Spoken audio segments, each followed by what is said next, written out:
bonjour à tous. Je vous propose que nous commencions cet échange sur la manière dont les rédactions, les journalistes ont traité un des mouvements sociaux les plus importants par son ampleur, sa durée de ces dernières années, donc le mouvement des Gilets jaunes. Et quand on a vu cette problématique sur la politique et la problématique des assises, on a eu l'impression qu'on entrait tout à fait dans le sujet. Le sujet de informer sur les Gilets jaunes, il peut être pris sous beaucoup d'angles. Mais l'un des angles, parce qu'au travers notamment des séminaires, la plupart des personnes qui sont ici à la tribune ont participé à des séminaires de journalistes qui discutaient sur la façon dont ils avaient traité le mouvement. Soit ils étaient directement dans les séminaires, soit ils ont contribué. On verra dans le cas de Maïté, effectivement, elle n'avait pas pu être ce jour-là, mais elle nous a fait une contribution écrite et on a continué à échanger avec elle. Donc on a eu l'idée que identifier le mouvement des Gilets jaunes comme un objet politique, ça avait été justement un des exercices auxquels les rédactions s'étaient confrontées. Alors on ne va pas forcément complètement ne traiter que ce sujet-là, on va effectivement l'aborder, on va voir ce que ça avait impliqué comme manière de travailler sur le terrain, ce que ça avait aussi impliqué souvent pour les journalistes qui avaient été amenés à aller beaucoup sur le terrain, ce que ça avait impliqué dans leur relation avec leur rédaction, que ce soit leurs collègues ou que ce soit leur hiérarchie. Donc le choix des intervenants est lié aussi à un panachage de fonctions et de rapports, aussi de régions. Ils ne viennent pas tous des mêmes régions, puisqu'on avait beaucoup travaillé par des séminaires qui étaient dans 6 régions différentes. Ça a un lien aussi, cette discussion, avec un travail qu'on a copiloté avec Arnaud Mercier qui est là, qui s'est traduit par un livre que je vous propose de faire circuler. Arnaud vous en dira 2 mots tout de suite, mais je vais tout de suite vous présenter nos intervenants. Donc on a Aline Leclerc, qui est reporter au Monde et qui a travaillé donc sur le traitement de ce mouvement, très tôt d'ailleurs, en amont presque du mouvement, c'est un des aspects qu'on verra. Autre personne qui a travaillé sur le terrain, c'est Maïté Darnaud, qui est à côté d'elle, et qui a, elle, beaucoup plus à traiter, donc elle est dans la région Rhône-Alpes. Aline était sur la région parisienne, donc région Rhône-Alpes, et Maïté a essentiellement travaillé sur les ronds-points, et donc on va voir effectivement la manière et ce que ça a impliqué effectivement dans sa démarche. On a voulu aussi demander à plusieurs cadres d'intervenir, et donc il y a Michael Tassard, qui donc est rédacteur en chef au Courrier Picard, donc dans une région là aussi particulière, qui a fait partie de nos séminaires, donc c'était plutôt le nord de la France, même si la Somme, est-ce que c'est complètement le nord? Bon, c'était plutôt apparenté, donc lui c'est plutôt la manière dont en tant qu'animateur de rédaction et puis devant impulser, je dirais, l'orientation éditoriale de son titre, il avait été amené à travailler. On a Fabrice Valéry qui va intervenir. Je ne savais pas qu'il allait intervenir, je l'avais invité, on m'avait dit qu'il ne pouvait pas être là, mais il y a la merveille de la technologie qui fait qu'il est avec nous. Donc lui aussi est cadre de rédaction à Toulouse au niveau de France 3, et il est plutôt sur l'aspect web de France 3 si je me souviens bien. Et puis nous avons notre ami collègue Éric Lagneau qui a une double casquette puisqu'il est à la fois journaliste à l'agence France Presse, dans le service politique de l'agence France Presse, et donc il avait participé lui au séminaire de Paris, et ça nous intéressait bien d'avoir le point de vue de l'agence, qu'est-ce qui s'est passé dans un service politique comme celui de l'agence France Presse. Mais Éric est aussi chercheur et ça nous intéresse d'avoir son regard, effectivement, en tant que chercheur et ayant suivi le sujet. Et donc, on va lui demander de s'exprimer sur les deux aspects. Donc, avant, et sans que ce soit de la promo, on va simplement vous expliquer pourquoi on avait fait ce petit bouquin, enfin, ce qui n'est pas un petit bouquin, d'ailleurs, ce livre, qui nous a pris beaucoup de temps à le faire déboucher. C'est pas un livre sur les Gilets jaunes, c'est un livre sur la manière dont on a traité, du point de vue des rédactions, le sujet Gilets jaunes. Voilà. Oui, merci Jean-Marie. Oui, en quelques mots, quel est l'esprit qui a présidé? D'abord, il y a eu cette rencontre avec Jean-Marie par rapport aux entretiens de l'information sur l'idée de faire effectivement des séminaires de débriefing, comme c'est un des usages des entretiens. Et en même temps, avec Tristan Matelard, moi j'avais décidé de faire en sorte que le séminaire de master à l'Institut français de presse soit consacré à ça. Et ça a donné lieu à une vingtaine de mémoires de recherche des étudiants. Et il y a 10 chapitres qui sont la synthèse faite par 10 étudiantes en l'occurrence, parce que les garçons se sont retirés à un moment ou à un autre, et donc de la quintessence de la démonstration qu'ils faisaient dans leur mémoire. Ce qu'on a voulu, c'est mélanger plusieurs registres, c'est-à-dire il y a des cartes blanches à certains journalistes ici présents à qui on a donné la parole et qui ont fait un peu le récit. Et puis il y a des réflexions un peu générales, comme celles que Jean-Marie et moi-même avons co-signées à plusieurs reprises, ou signées ou co-signées. Et puis il y a ce travail donc d'encadrement de mémoire de recherche, pour la plupart sous ma direction, autour de choix, soit de questions vives, soit de monographies. Par exemple, cette interrogation sur comment se fait-il que les journalistes aient mis tant de temps à parler des violences policières faites aux journalistes. C'est quand même un mystère. Enfin, je veux dire... alors c'est peut-être la pudeur de Gazelle que tu évoquais, pas d'autopromotion. Alors peut-être que les journalistes sont un petit peu censurés parce qu'ils ont l'impression que, j'en sais rien. Enfin, vous voyez, donc c'est ce genre de question, par exemple, qui est abordé dans un des chapitres. Dans d'autres, ça peut être, et ça fait écho à une des tables rondes tout à l'heure sur comment on parle de la guerre aux jeunes. Il y avait dans la presse jeunesse la manière dont on a parlé du mouvement des Gilets jaunes, aborder cette question aussi de la violence policière, qui est une vraie question parce que justement, la police, elle est là pour protéger tout ça. Enfin, bon, bref, comment les journalistes de ces rédactions se sont débrouillés avec tout ça? Traiter la violence ou pas, montrer des choses. Enfin, bon, voilà. On a essayé également de proposer donc une réflexion globalement sur finalement quel défi, c'est pour ça que ça s'appelle un défi journalistique, quel défi, on aurait pu mettre les défis, on a hésité sur le pluriel éventuellement, mais les défis journalistiques, à notre avis, dans la singularité du mouvement des Gilets jaunes.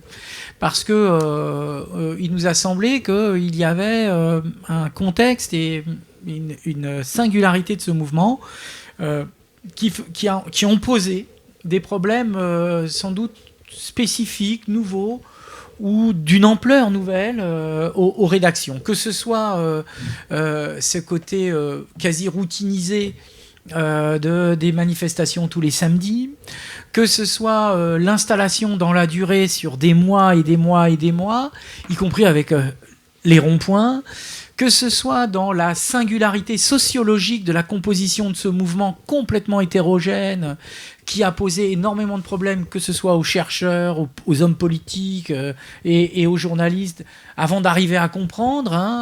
Voilà. Et peut-être aussi, d'une certaine façon, des problématiques qui n'étaient pas totalement nouvelles, mais qui ont pris plus d'ampleur, comme par exemple le fait qu'une bonne partie de la mobilisation se passe sur les réseaux sociaux, sur les groupes Facebook et autres. Et donc, qu'est-ce qu'on fait avec ça? Brigitte Sebat, collègue de Toulouse, qui a contribué à travers deux chapitres. Et moi-même, par exemple, on a été sollicité à plusieurs reprises par des journalistes qui nous demandaient une interview, etc., et qui en même temps nous demandaient mais méthodologiquement, comment vous faites, comment on peut les observer, elle, avec le traitement lexicométrique que le LERAS avait mis en évidence. Finalement, les journalistes étaient très demandeurs de comment on retire de l'information pertinente de cette masse de documents qui étaient plus ou moins accessibles, parce qu'au bout d'un moment, les groupes Facebook ont fini par se fermer parce qu'ils en avaient marre de se faire espionner. Enfin, c'est comme ça qu'ils le voyaient par les journalistes. Enfin, ça a encore posé de nouveaux problèmes. Et puis, bien sûr, comment on couvre un tel événement alors qu'une partie de la composante du mouvement, c'est aussi un cri de colère contre les journalistes, avec tous les phénomènes de détestation, de rejet, etc., y compris dans la presse locale. La PQR qui, peut-être pendant un moment, s'est crue un peu à l'abri, d'une certaine façon, de ce rejet que vous pouviez peut-être attribuer c'est la presse nationale, c'est la plus visible, etc.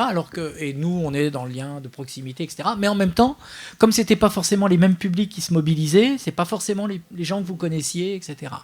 Et ce qui nous a paru très notable, c'est que finalement, ce mouvement, par son caractère hétérogène et inédit, a forcément brisé, de mon point de vue, les routines de saisie journalistique de ce type d'événement. On était dans autre chose.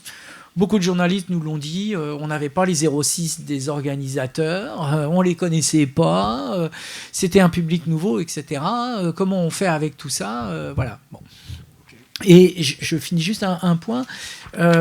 J'ai essayé, placement produit personnel, mais de répondre à une question dans un des chapitres qui est la médiatisation des Gilets jaunes avant les Gilets jaunes. Ça fait écho à ce que tu disais à propos de... parce que, en fait, une des interrogations, une des remarques qui a beaucoup été faite, c'est on l'a pas vu venir. Et si je peux me permettre, je pense qu'on pouvait le voir venir.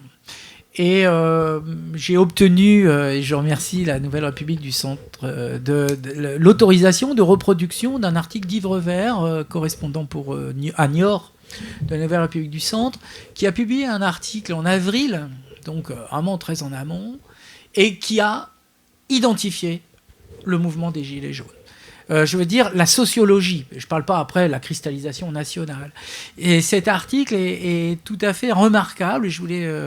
On l'avait proposé de venir et il n'a pas pu venir. Je voulais vraiment saluer, parce que, et j'en terminerai là, il y a eu beaucoup de manifestations autour du refus des 80 km/h, les radars, le durcissement du contrôle technique pendant tout l'hiver-printemps 2018, avant que ça se cristallise, etc. Et en fait, voilà, donc j'ai fait une interview après avec lui, il m'a expliqué que ça l'a titillé, parce qu'il se dit, tiens, c'est pas les mêmes gens que d'habitude. Il dit, je connais bien la sociologie de mon département, sa mobilisation. Et donc, du coup, premier réflexe journalistique utile et pertinent, c'est justement parce que c'est pas comme d'habitude qu'il faut s'y intéresser un peu plus. Et puis, deuxième chose, il dit, donc je suis allé les voir. Et puis, j'ai compris assez rapidement qu'ils étaient sur Facebook. Bon, alors, je suis allé les chercher sur Facebook. Et là, sur Facebook, tout d'un coup, je vois des citations d'auteurs, de sociologues, de politistes, de travaux, y compris américains et tout. Je me dis, mais qu'est-ce qu'ils font ? C'est pas du tout comme d'habitude. C'est des gens qui sont visiblement un peu instruits. Enfin, voilà. Donc ça le retitille encore un peu plus, parce que plus c'est bizarre, plus ça le titille. C'est ce qui me paraît être le bon réflexe journalistique, si je puis dire. Bon. Et donc après, il y va, et il a décrit, et donc il s'y est beaucoup intéressé, et il a décrit des choses qui étaient très intéressantes, parce que dès le mois d'avril, il nous dit, voilà, c'est des gens qui sont pas des exclus, c'est des gens qui sont pas les professionnels de la protestation, c'est des gens qui viennent d'ailleurs, c'est des gens qui s'organisent sur Facebook, qui sont en demande de sociabilité. Il dit, beaucoup de manifestations étaient organisées le dimanche et se terminaient par un barbecue. Donc il y avait déjà le barbecue des ronds-points, enfin, etc., etc. Et il m'a semblé, et je plaide, je dis ça, c'est pas que pour les journalistes, je dis ça pour les hommes politiques, je dis ça pour les chercheurs, qu'on s'est beaucoup retranché derrière on l'avait pas vu venir, Et à mon avis, on a peut-être raté des signaux, alors peut-être pas si faibles que ça d'ailleurs, mais enfin des signaux un peu moins forts. Et à mon avis, une des contributions de l'ouvrage aussi, à travers plusieurs remarques, auto-réflexion des journalistes. Et je voudrais, et j'en termine là, saluer vraiment le succès, grâce à Jean-Marie, de tous ces séminaires. Et grâce à Jean-Marie pour l'animation et l'organisation, et grâce à l'implication de beaucoup de journalistes qui avaient à cœur vraiment d'avoir ce moment de réflexion, parce que plus d'une centaine. Oui, et je pense que vous avez tous bien perçu, évidemment, on ne vient pas vous donner la leçon là, vous avez tous bien perçu que quand même, il s'est passé un truc vraiment particulier, vraiment spécial, et que ça a interrogé aussi la profession, et ce livre en est la prolongation. D'accord, merci beaucoup. Effectivement, tu me fais un lien tout à fait bienvenu. Cette problématique par les séminaires nous a montré, et on va, je pense, le voir réapparaître au travers des différentes interventions, que selon les lieux, selon les régions, eh bien, la manière de faire les liens entre l'amont de tout ça, est-ce qu'il est politique, est-ce qu'il est purement sociologique, est-ce que ce sont les mouvements sociaux qu'on a connus dans telle ou telle région, c'était ces éléments-là qui souvent étaient tirés un petit peu par les journalistes pour essayer de se représenter ce à quoi ils avaient affaire. Donc c'est très divers comme problématique, le mouvement était lui-même très divers, et donc on a essayé de prendre dans cette très grande richesse plusieurs points de vue, plusieurs sujets. Donc à chaque fois, je vais demander plutôt à l'un ou à l'autre de se concentrer sur un des sujets. Ça ne veut pas dire qu'on épuise effectivement la question. Je propose qu'on commence par Aline Leclerc, donc pour Le Monde, correspondante, pas correspondante, reporter sur le terrain. Aline, notamment dans sa carte blanche, nous parle justement de comment elle a été amenée avant la première manifestation à essayer de rentrer en contact avec ces personnes, puisque il y avait effectivement des éléments qui permettaient de les rencontrer. Elle nous raconte aussi comment ça se passe sur la première manifestation. Donc je lui laisse nous expliquer tout ça. Et puis on aimerait bien, parce que c'est Le Monde, parce que etc., qu'elle nous dise aussi comment une rédaction comme Le Monde a ressenti le sujet, et comment la hiérarchie aussi, et comment ça pèse ou pas pour le journaliste qui a le rôle d'être là sur le terrain et d'expliquer ce qui se passe, et ce que ne voit pas toujours très bien sa rédaction. Vous m'aviez pas dit qu'on avait 2 heures du coup, chacun. Tout à fait. Bonjour. En fait, pour planter les choses, moi, à cette époque, je suis reporter au service politique, mais j'ai été nommée sur une mission assez particulière, puisque je suis reporter au pôle économique et social du service politique. Et Luc Bronner, qui est directeur de la rédaction à l'époque, a eu l'idée de me nommer en disant le quinquennat Macron, il s'annonce fort en réforme économique et sociale. Donc la tâche qui m'est donnée est de suivre l'impact sur les Français des réformes économiques et sociales.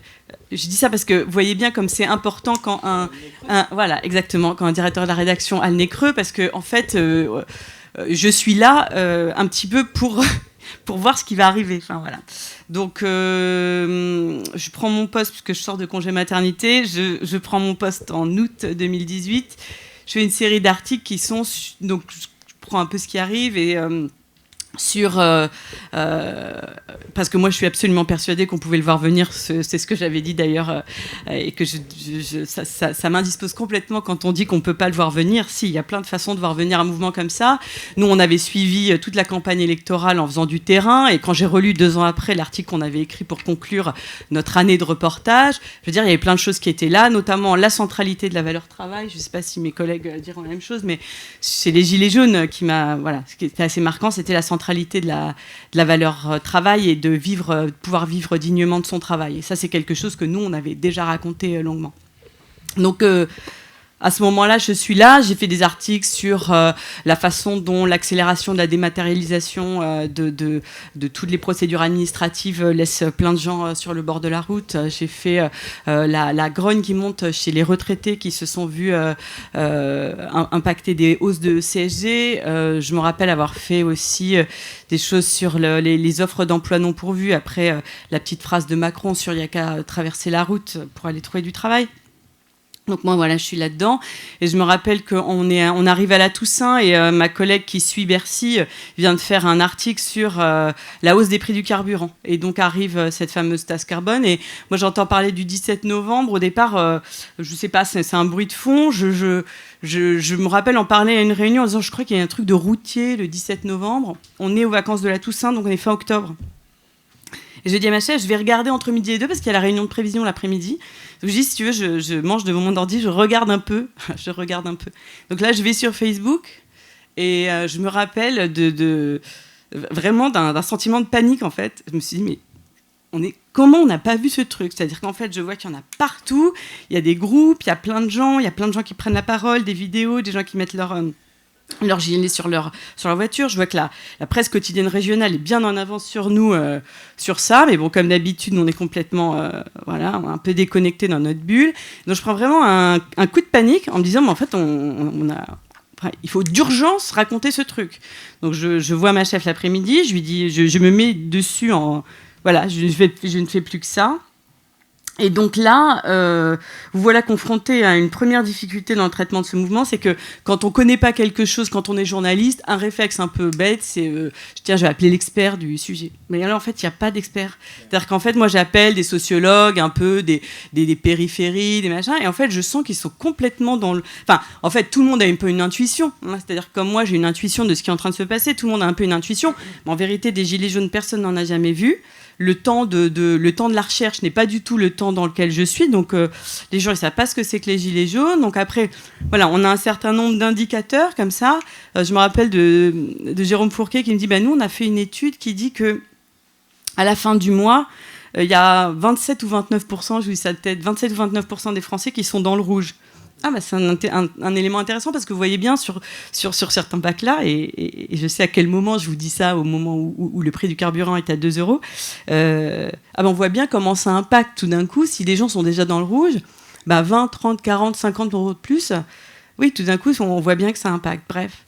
Donc il n'y a pas d'autre solution que pour trouver des points de stabilité pour construire tout ça.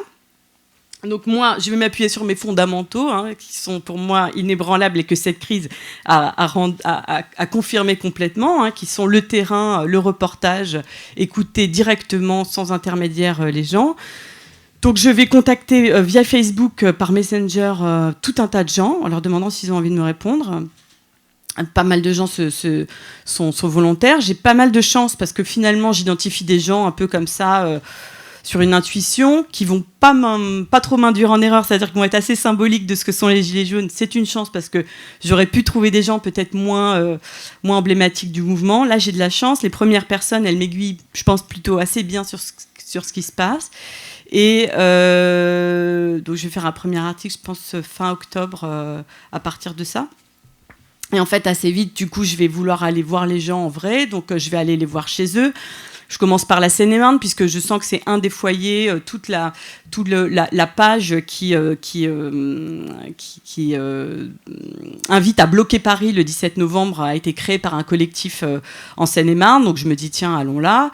Donc les gens, je vais les voir chez eux, juste à côté du Bray-sur-Seine. On est tout au fond de la Seine-et-Marne, un endroit complètement inaccessible en transport en commun.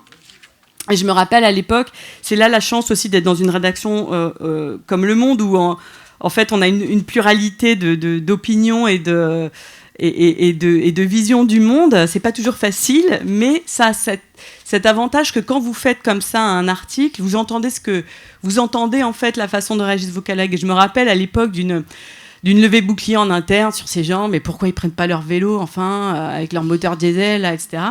Et je me dis, mais c'est intéressant parce qu'en fait, les lecteurs, une partie de nos lecteurs pensent vraisemblablement ça.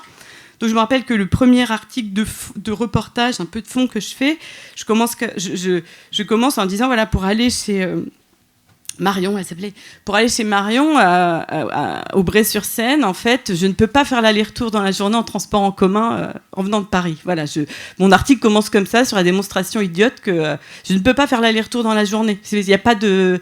Voilà, il faut que je vais mettre la matinée à arriver, et en fait, je n'ai plus de temps de revenir chez moi. Voilà. Donc, d'où l'utilité de la voiture. Et voilà, c'est comme ça que ça commence. Et l'autre chance que j'ai, c'est que il y a des réunions de préparation en fait du 17 novembre. Donc, le 10 novembre, une semaine avant, on part sous une pluie battante avec un photographe, encore au fin fond de la Seine-et-Marne, sur le parking du Leroy Merlin, putain, centre commercial. Je sais pas comment il s'appelle. Et je me rappelle, on était sous la pluie comme ça, je conduisais, je dis au photographe, je ne sais pas où je t'emmène, je ne sais pas ce que ça vaut, est-ce qu'il y aura personne, est-ce qu'il y aura 2 personnes, 30 personnes, est-ce qu'il va se passer quelque chose, je ne sais pas. Et voilà. Et on arrive sur ce parking, et en fait, il y a une trentaine de personnes, quarantaine peut-être, qui ne se connaissent pas. Il y a Éric Drouet, qui va être une des figures du mouvement, il y a Priscilla Ludowski, qui va être une des figures du mouvement.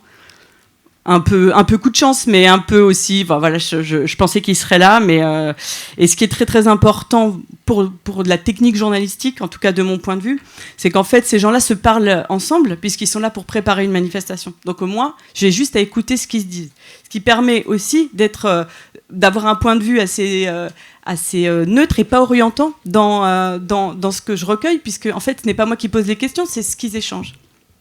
Et donc là, assez vite. Je vois une hyper forte détermination des gens, et après quand je vais leur poser quelques questions, je me rends compte d'un point commun qui est aujourd'hui peut-être évident, mais à l'époque extrêmement étonnant, c'est des gens qui n'ont jamais manifesté, tous n'ont jamais manifesté, aucun, et ne votent pas. C'est-à-dire, pas forcément n'ont jamais voté, mais en tout cas ne votent plus.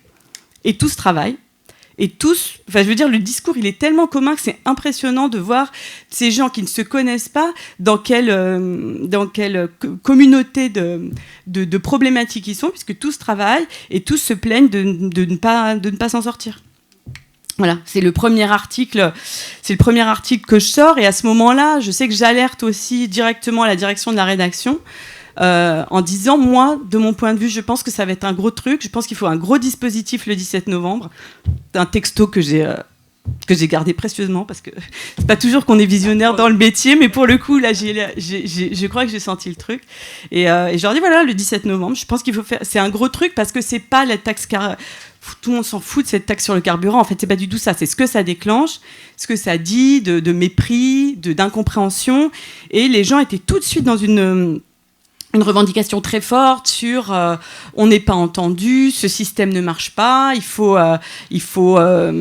voilà, ils disent pas encore Macron démission, mais on n'est pas loin déjà de quelque chose qui est très dans la remise en cause du système démocratique. Et je comprends aussi que ce jour-là, enfin je comprends après coup, mais en fait ce jour-là, je comprends que les gens n'ont aucune expérience de manifestation, sont persuadés que les CRS et les gendarmes, qui sont de leur milieu social, c'est-à-dire tous ont un oncle, un cousin, un frère, un voisin, policier, gendarme, c'est leur milieu. Donc c'est une évidence pour eux qu'ils vont être avec eux. Voilà. Et ça, c'est un point très important. Aline, je vous propose, plutôt voilà. que de parler de la manif, voilà. Donc voilà. Plutôt que de parler de la manif, on verra, on y reviendra peut-être, mais tout de suite de nous dire quel est le recueil, la réception de votre rédaction à l'égard de vos impressions et de ce que vous publiez à ce moment-là.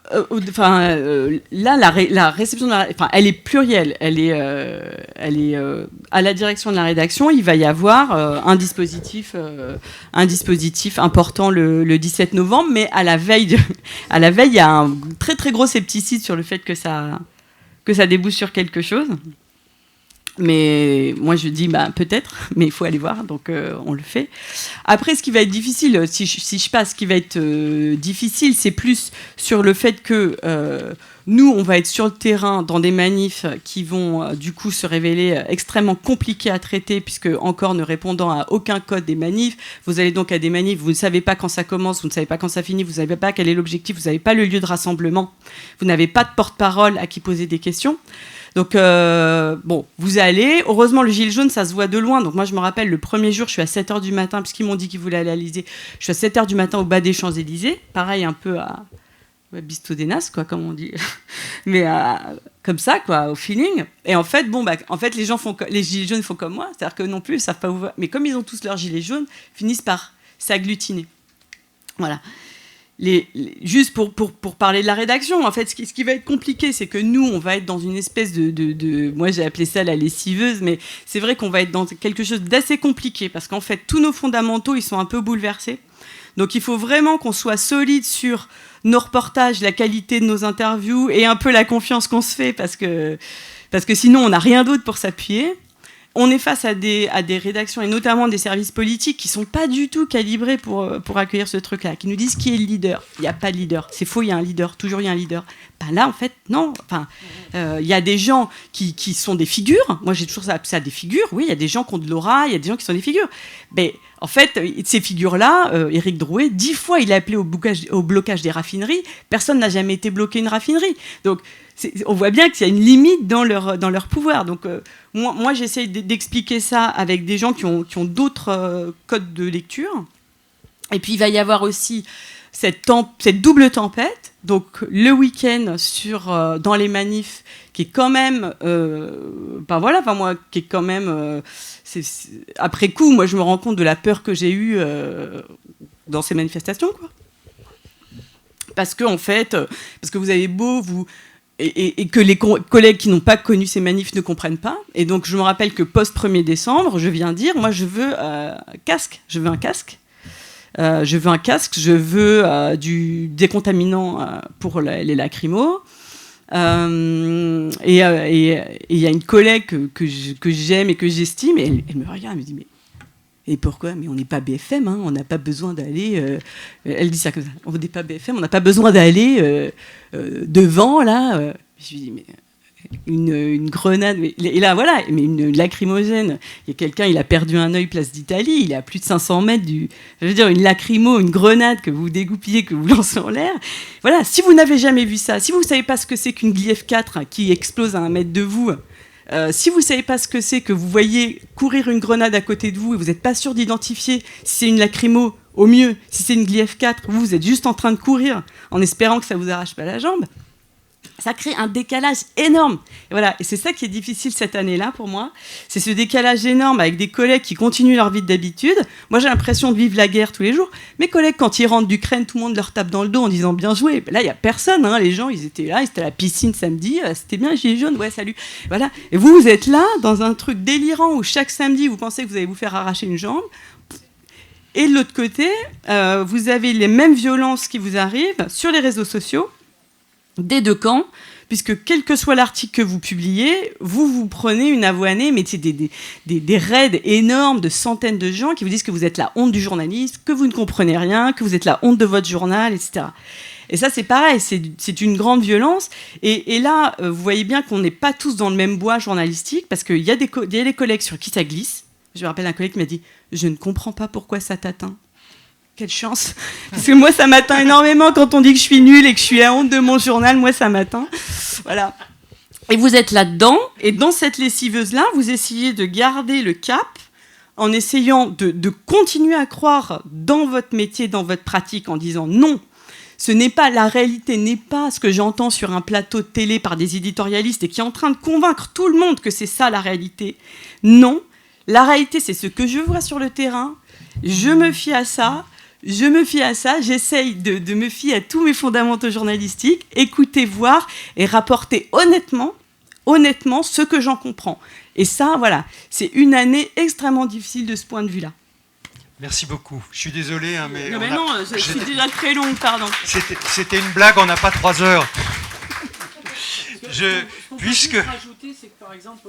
Il y a des témoignages comme ça, y compris par exemple au sein de BFM, parce que ça a été cité, puisque dans les séminaires, vous avez des gens qui étaient sur le terrain à BFM, enfin sur le terrain pour BFM, et qui ont dit, et ça a fini même presque en révolte à l'interne de la rédaction, mais enfin, vous vous rendez pas compte, quoi. Ton micro. Oui. Non, ton micro. Ton micro. Oui, mais c'est pas... Alors, puisqu'on a fait tout de suite un lien, j'avais pas tout à fait comme ordre, mais ça fait rien, on a fait tout de suite un lien avec la presse régionale qui avait peut-être vu les choses différemment plus tôt, etc. Et puis, c'est pas n'importe quelle presse régionale, le Courrier Picard, c'est la Somme, c'est une région effectivement qui socialement a vécu beaucoup d'événements pénibles, difficiles au niveau de son industrialisation, etc. Comment, effectivement, en tant qu'animateur de la rédaction du Courrier Picard, à partir de quel moment vous voyez les choses, comment vous le voyez, et comment vous allez travailler sur le sujet, quoi. Mais en fait, ce que tu as dit, en fait, on a vécu la même chose. Hein. Sauf que nous, au Corética, on a 7 éditions. On est présent dans la Somme, l'Oise et l'Aisne. Et que ce fameux 18 novembre, tous nos journalistes qui rentrent du terrain le soir, un me dit c'était vachement sympa, c'était cool, les gens étaient bien. L'autre me dit ah bah non, nous on est tombé sur, je raconte cet épisode du voile où sur un rond-point à Saint-Quentin, les manifestants arrêtent une voiture dont la conductrice était voilée en l'obligeant à retirer son voile. Ou sinon elle le passe pas. Donc ça crée des tensions. Les Gilets jaunes, déjà, on est à la première manifestation, se divisent. Donc la journaliste de Saint-Quentin rentre en me disant mais j'ai vu des trucs de fou. D'autres me disent c'est des gens qu'on a jamais... Ça c'était un peu ce qu'on a ressenti dans tous les cortèges, dans tous les ronds-points plutôt, des gens qui me disent mais je sais pas qui sont ces gens-là. Donc nous après on se retrouve avec une somme d'informations comme ça. Je crois que le 18 novembre des ronds-points occupés en Picardie, on en a une vingtaine. Tous les gens qui rentrent de couvrir ces événements-là ne me disent pas la même chose. Donc quelle une on fait avec ça? Qui sont ces gens-là? Voilà. Et on s'est retrouvé à faire une à mon avis plate comme un dimanche de pluie, parce qu'on n'a pas trouvé les bons mots au début. Et ce que je retiens sur ce que tu as dit, on a vraiment vécu la même chose, et moi ça m'a d'autant plus fait mal que nous, la presse en région, on est censé être proche des gens, on est vu comme ça. Vous êtes le média proche des gens. À l'Élysée, il paraît qu'on nous lit parce qu'on est proche des gens et qu'on va ressentir les tendances, les mouvements. Moi je dis non, on est passé on ne l'a pas vu venir. Et cet épisode de la limitation de vitesse à 80, on a fait comme tous les journaux des papiers pour dire voilà, pour aller de ce point A à ce point B, avant on mettait 14 minutes, on en met 17 minutes maintenant.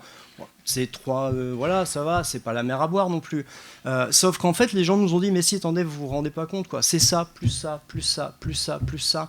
Et nous, on est venus vivre ici, à 20 bornes de là où on travaille, parce que le cadre de vie, parce que tout ça, et aujourd'hui, on ne peut plus joindre les deux bouts. L'augmentation du prix de l'essence, voilà, les gens faisaient les comptes, et c'est normal, sauf que nous on ne l'a pas vu. Alors moi ça a remis en cause profondément la façon dont on traite l'information en local, parce qu'on s'est aperçu aussi que nos localiers qui couvrent des secteurs à 30 bornes d'Amiens par exemple, en fait ils habitent Amiens, ils n'habitent pas à 30 bornes de là, donc en fait il voit qui dans ces villes-là? Il voit le maire, il voit le président d'Asso, il voit le patron d'une boîte locale.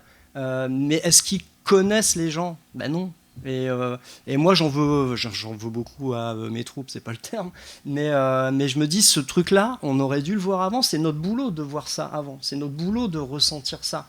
Et moi, je pense qu'on ne l'a pas vu. Alors, effectivement, au début, on s'est greffé dans quelques groupes sur les réseaux sociaux. Alors, pas anonymement, d'ailleurs, avec des comptes sur lesquels on voyait bien que les gens étaient journalistes. Et là aussi, on a eu quelques fois des gens qui nous disaient ah bah oui, c'est bien, vous allez venir, ah bah super, c'est cool. D'autres qui nous ont dit mais qu'est-ce que vous faites là? Attention, c'est lui, il a rien à faire là, il travaille pour tel journal. Voilà, et on s'est fait. Alors ça a été très violent, mais en fait, il n'y a pas eu d'uniformité là-dedans. Il y a eu certaines villes où c'était super sympa. Où les journalistes, par rapport à ce que tu as dit, non, ils allaient là-bas, pas dire qu'ils faisaient la fête avec eux, mais en tout cas, ils passaient une bonne après-midi là-bas. Et ils parlaient avec des gens qu'ils n'avaient pas l'habitude de voir dans leurs reportages au jour le jour. Donc ça, c'était bien. À l'inverse, certains y allaient. Moi, on a fini par passer une note de service en disant si vous vous sentez en danger, vous reculez, vous partez.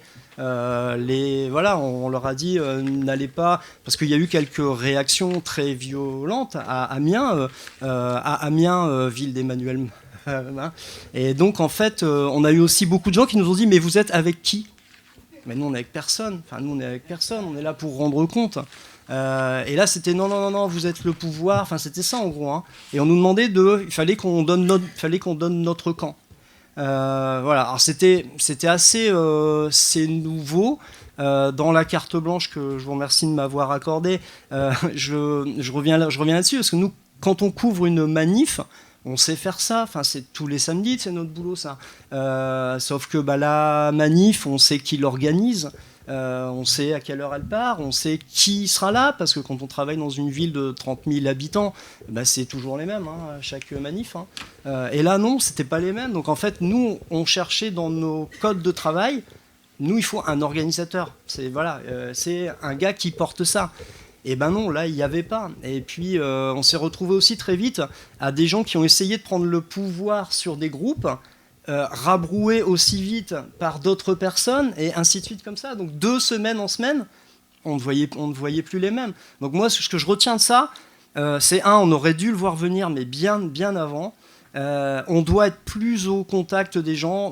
Nous, notre métier ne se cantonne pas à parler au maire, à parler au préfet, à parler au patron de la petite boîte locale. On doit d'abord aller voir les gens. Alors quand on dit ça, ça paraît évident, sauf qu'on s'est aperçu à cette occasion-là qu'on ne l'avait pas fait, pas suffisamment fait et pas bien fait. Donc moi, c'est vraiment ce que je retiens de cet épisode. D'accord, merci. Donc là, on a plutôt implicitement pris en compte la question et le problème posé par les manifestations. Pas que, mais on a beaucoup parlé de la question du rendu, de la compréhension des manifestations. Il y a eu une autre manière d'appréhender le phénomène. En tout cas, certains médias ont pu faire le choix de privilégier cela. C'était le cas des Jours. Et donc, Maïté Darnaud, qui est avec nous, qui est pigiste et qui travaille pour plusieurs médias, mais avait la chance, moi j'ai l'impression que c'est la chance, peut-être qu'elle a une autre vision, de travailler pour un de ces médias qui lui proposait de travailler dans la continuité et de privilégier le lieu où les Gilets jaunes s'organisaient, vivaient leur mobilisation, donc les ronds-points. Et elle a été amenée aussi à travailler sur plusieurs types de ronds-points. Au début, on a dit qu'il y avait une certaine hétérogénéité, et je crois qu'elle a été confrontée à ce phénomène. Je trouve extrêmement intéressant cette espèce d'interrelation qui s'est nouée entre ceux sur qui vous travaillez et vous, la manière dont vous travaillez. Peut-être aussi que vous nous parliez de la réception de ce que vous envoyez à votre rédaction par rapport à justement la réalité que vous décriviez. Bonjour à tous. Donc, moi, je suis journaliste indépendante. Je suis la correspondante de Libération en Auvergne-Rhône-Alpes, surtout Rhône-Alpes, et je suis attachée à Lyon. J'habite pas à Lyon même. Je suis originaire de la région entre Lyon et Grenoble. J'ai grandi dans un bled de 6000 habitants et c'est important que je vous le précise parce qu'en fait, le truc, c'est qu'en allant sur les ronds-points, donc moi, je dis que j'ai couvert les gilets jaunes des cabanes. Des ronds-points évidemment, mais il y avait vraiment ce truc de la cabane qui est quelque chose d'important à retenir. C'est que je me suis dit, c'est obligé que j'ai recroisé des gens avec qui j'étais au collège, peut-être au lycée, mais que je vais recroiser mes potes de collège, c'est obligé. De fait, c'est pas arrivé, mais le fait d'avoir cette implantation et des références communes, genre tu connais telle usine, bah ouais, le père du cousin, il travaillait, etc. Ça a contribué à ma légitimité à leur côté. Et donc, je collabore aussi avec les Jours, qui est un pure player qui traite l'information en série. Donc c'est du reportage au long. Il y a 211 séries en tout qui ont été faites jusque-là. Ils ont 11 000 abonnés et ils espèrent en avoir bientôt beaucoup plus. Ils vont lancer une campagne d'abonnement. Voilà, c'était le moment promotion. Donc du coup, moi, quand arrive le 17 novembre, je préviens la rédaction de Libération en leur disant il y a un truc qui tourne parce qu'en fait j'ai une adresse mail générique sur laquelle ça fait 7 ans que je suis correspondante pour Libé, tombe plein de trucs. C'est une boîte ouverte que se sont refilés des gens au départ, etc. Et du coup, je reçois une masse d'infos, mais c'est pas identifié comme étant une rédaction locale implantée. C'est un peu, bouteille à la mer, et donc je reçois plein de trucs. Donc il y a quand même je reçois une information sur des gens qui vont se réunir. Je préviens la rédac de Libé, qui me dit... ouais, bon, ok, pourquoi pas. Puis moi, je suis un peu relou. En fait, ce qui me fait vraiment peur à ce moment-là, c'est de me galérer, d'être bloquée sur la route. Donc je me dis, j'y vais pas en voiture, j'y vais en train et je mets un vélo dans le train. Et puis, je saoule le service photo en leur disant, vous pouvez pas mettre un photographe avec une moto, comme ça on est sûr de passer. Donc tout le monde me prend pour une folle, clairement. Et on me dit, ouais, vas-y, fais 2 feuillets. De fait, c'est 3000 signes. C'est 3000 signes, donc pour vous dire, c'est à peu près la demi-page qu'il y a là, quoi. C'est un petit article, quoi, ouais. Donc j'y vais, je vais à la Tour de Pin, qui est une ville de 8000 habitants, qui est entre Lyon et Grenoble. Et puis on fait la manif, je me fais jeter par certaines personnes, genre bouh, les médias, mais d'autres gens me parlent et tout, très bien. Je me rappelle qu'à 10h, je suis en train de faire mon article dans un café et je me dis c'est cool, je suis à la maison à midi pour manger avec les enfants. Et puis là, il y a une alerte qui tombe. Il y a quelqu'un qui est mort sur un rond-point et c'est à 20 km de là où je suis. Donc pour l'anecdote, et vous le répéterez pas, mais je suis en vélo avec le photographe. Il va falloir pédaler. Donc j'y vais. La première demi-heure, je gueule en disant au photographe, si on arrête un camion, on met le vélo dans le camion et tout. Et puis après, la deuxième demi-heure, il pleut. Et l'objectif, c'est que les appareils du photographe restent secs. Donc le seul truc étanche qu'on a, on le met sur les appareils et on pédale en se taisant. On arrive là-bas. Évidemment, les quelques collègues de la télé locale sont en mode, mais c'est vous là les mecs en vélo ? Ouais. Voilà. Et puis là, en fait, les gens, il y a vraiment ce besoin irrépressif de témoigner parce qu'ils sont choqués. C'est une dame qui s'est fait rouler dessus, donc qui décrivent des sensations, etc. Et qui témoignent comme s'ils parlaient à des policiers, en fait, qui donnent des détails très très précis. C'est des gens qui sont choqués. Donc du coup j'envoie un deuxième papier et puis ça s'arrête là parce qu'en fait à Paris il a commencé à se passer des choses et la rédaction nationale, la rédaction depuis Paris à Libé se dit il faut qu'on le traite, etc. Donc ils prennent un peu en main le truc sans forcément au départ associer les régions. Au bout du 3e samedi de manif, les jours me contactent et me disent bon écoute, il se passe un truc, va sur un rond-point, trouve un rond-point où tu peux être accepté et reste-y. Et à partir de là, en fait, je vais sur le rond-point. Je précise quelque chose d'important aussi, je n'ai pas de présence individuelle sur les réseaux sociaux. J'ai pas de page Facebook, j'ai pas de compte Twitter, ça fait 15 ans que je suis journaliste et c'est toujours pas le cas. Ça peut se discuter, c'est un autre débat. Je suis parfois active sur le compte de mon collectif de journalistes indépendants qui s'appelle We Report. Mais moi, personnellement, j'ai pas ce réflexe en fait d'aller chercher sur un réseau que je comprends. Hein. C'est pas que je maîtrise pas, mais voilà. Donc je vais sur le rond-point, puis je fais du terrain. Le premier contact sur le rond-point où j'arrive, c'est qu'on me demande en fait de produire des documents d'identité pour prouver qui je suis vraiment.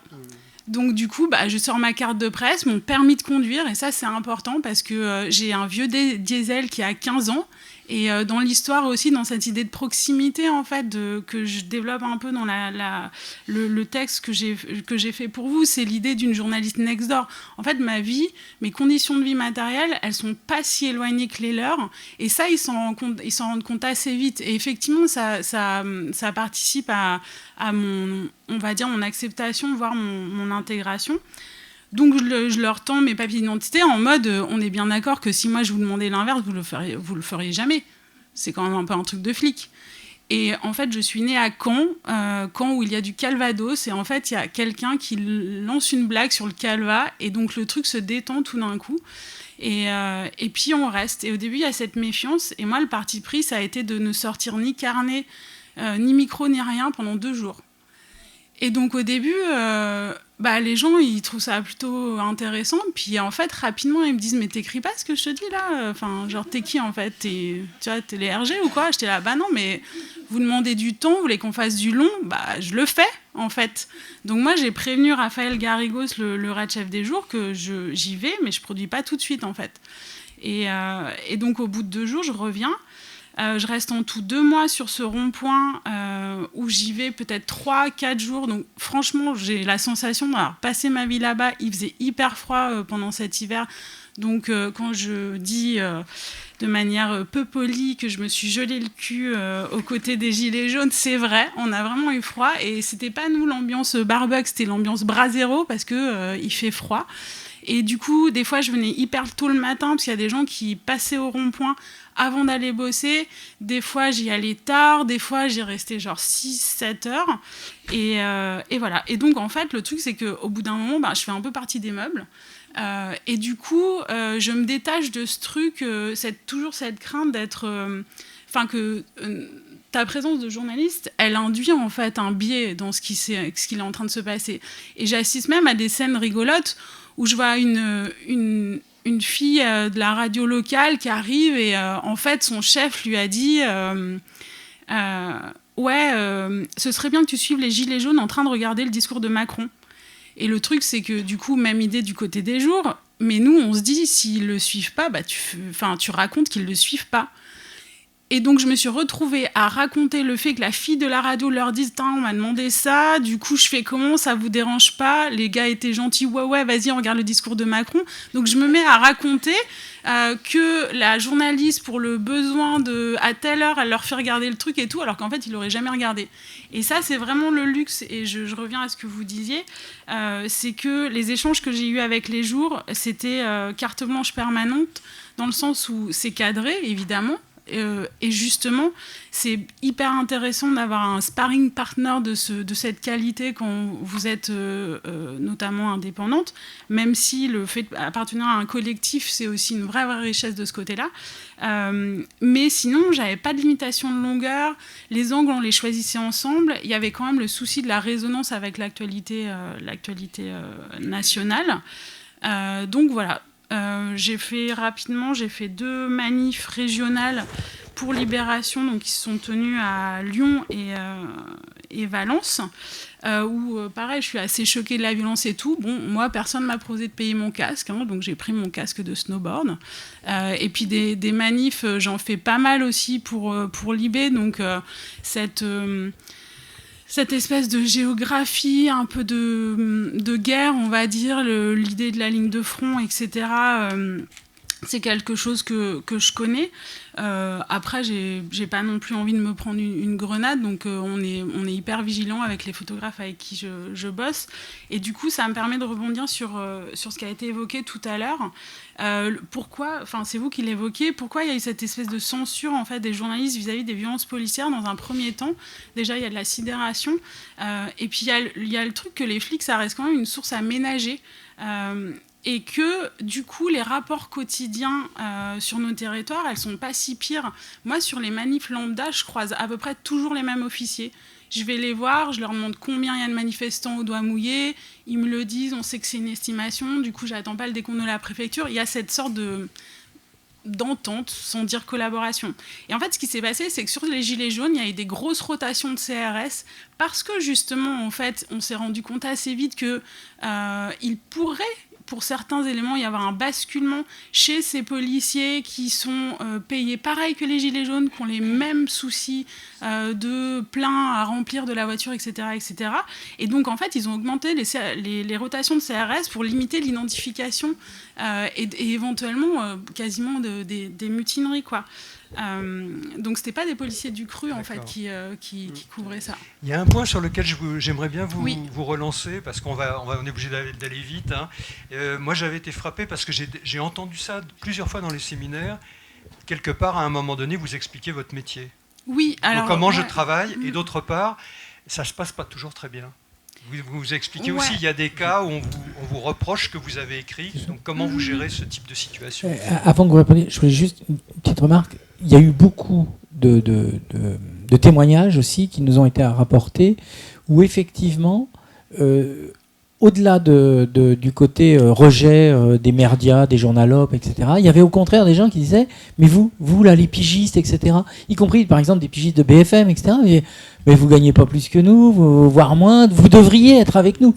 Donc pour resituer bien la complexité, vous l'avez dit, c'est que certains, au contraire, ils appelaient les journalistes à rejoindre le mouvement d'une certaine façon, et les CRS, effectivement, on a entendu CRS avec nous, enfin des choses comme ça. À partir du moment où après, moi, je peux pas généraliser puisque je suis vraiment restée sur un rond-point. Une expérience que j'ai pas mentionnée, un jour, j'ai pris ma voiture, j'étais en commande pour personne, et j'ai sillonné en fait une zone, et j'ai fait genre 4-5 ronds-points toute la journée. Je m'arrêtais 20 minutes toute une demi-heure, je discutais avec les gens. Je suis tombée sur des bars clandestins. Clairement, je suis tombée sur des choses très très organisées. Je sais que c'est pas le sujet, mais rapidement, la question de l'alcool, c'est quelque chose que j'ai vu évoquer quasiment nulle part, où j'ai pas bien regardé. Mais moi, ce que j'ai remarqué, c'est que les ronds-points où ça marchait, c'est des endroits où l'alcool était hyper régulé. Il y a quelqu'un en fait qui maîtrisait la consommation. J'ai vu plein de règlements intérieurs, parce que les cabanes, rapidement, il y a des règlements intérieurs faits à la craie sur des tableaux en mode un verre par repas. Et après 20h, en mode là on peut se lâcher pour l'apéro, mais il y a quand même ce truc là qui n'était pas là au début, hein. Donc il y a quand même eu des endroits où c'est un peu parti en sucette. Donc je reviens à ce que vous me demandiez. Expliquer le métier, ça a été une constante, parce que à partir du moment où déjà je suis arrivée avec ce prérequis de moi j'ai le temps en fait, donc prenons-le. Donc au début, satisfait. Après, il y avait la curiosité, bon, t'écris quand l'article en fait? Tu fais quoi ici?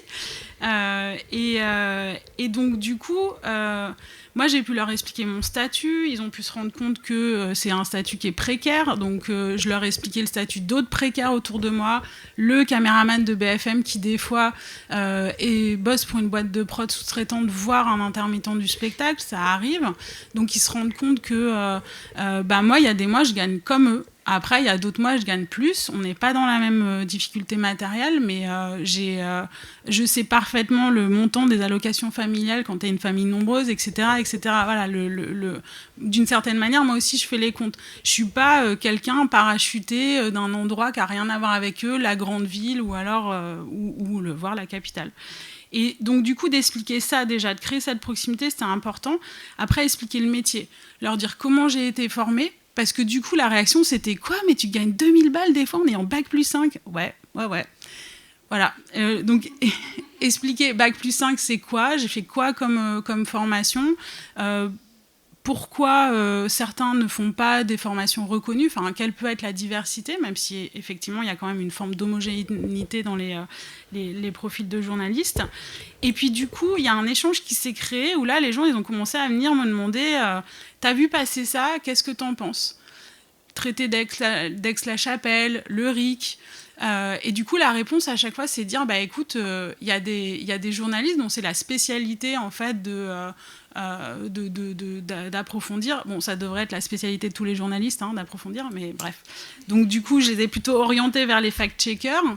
Je me rappelle de l'étonnement de certains en apprenant l'existence de Check News, donc qui est le site de fact-checking de Libération, où en fait, le principe, c'est de poser une question, on met entrée, et il y a quelqu'un qui va produire une réponse qui est documentée, qui va être mise en ligne sur site, mais cette réponse, elle est aussi envoyée par mail à la personne qui pose la question. Et du coup, le truc, c'était « c'est gratuit ?» Oui, parce que tu vois, il est payé par sa rédaction pour faire le boulot. Oh, mais c'est génial. Enfin, voilà. Du coup, y a plein de gens qui découvrent un certain nombre de trucs. Et du coup, là, se crée un échange. Et toujours avec moi, la précaution de dire ça, c'est des choses objectives, tu peux avoir des infos. Après, il y a interprétation. Il y a interprétation notamment politique.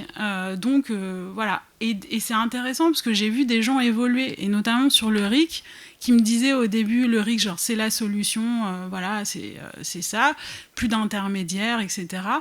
Et au fur et à mesure que le mouvement, en fait, a avancé, il y a quand même une fatigue, en fait, parce que les luttes traditionnelles, elles sont encadrées par une forme de rituel. Là, il n'y avait pas ces rituels traditionnels de lutte.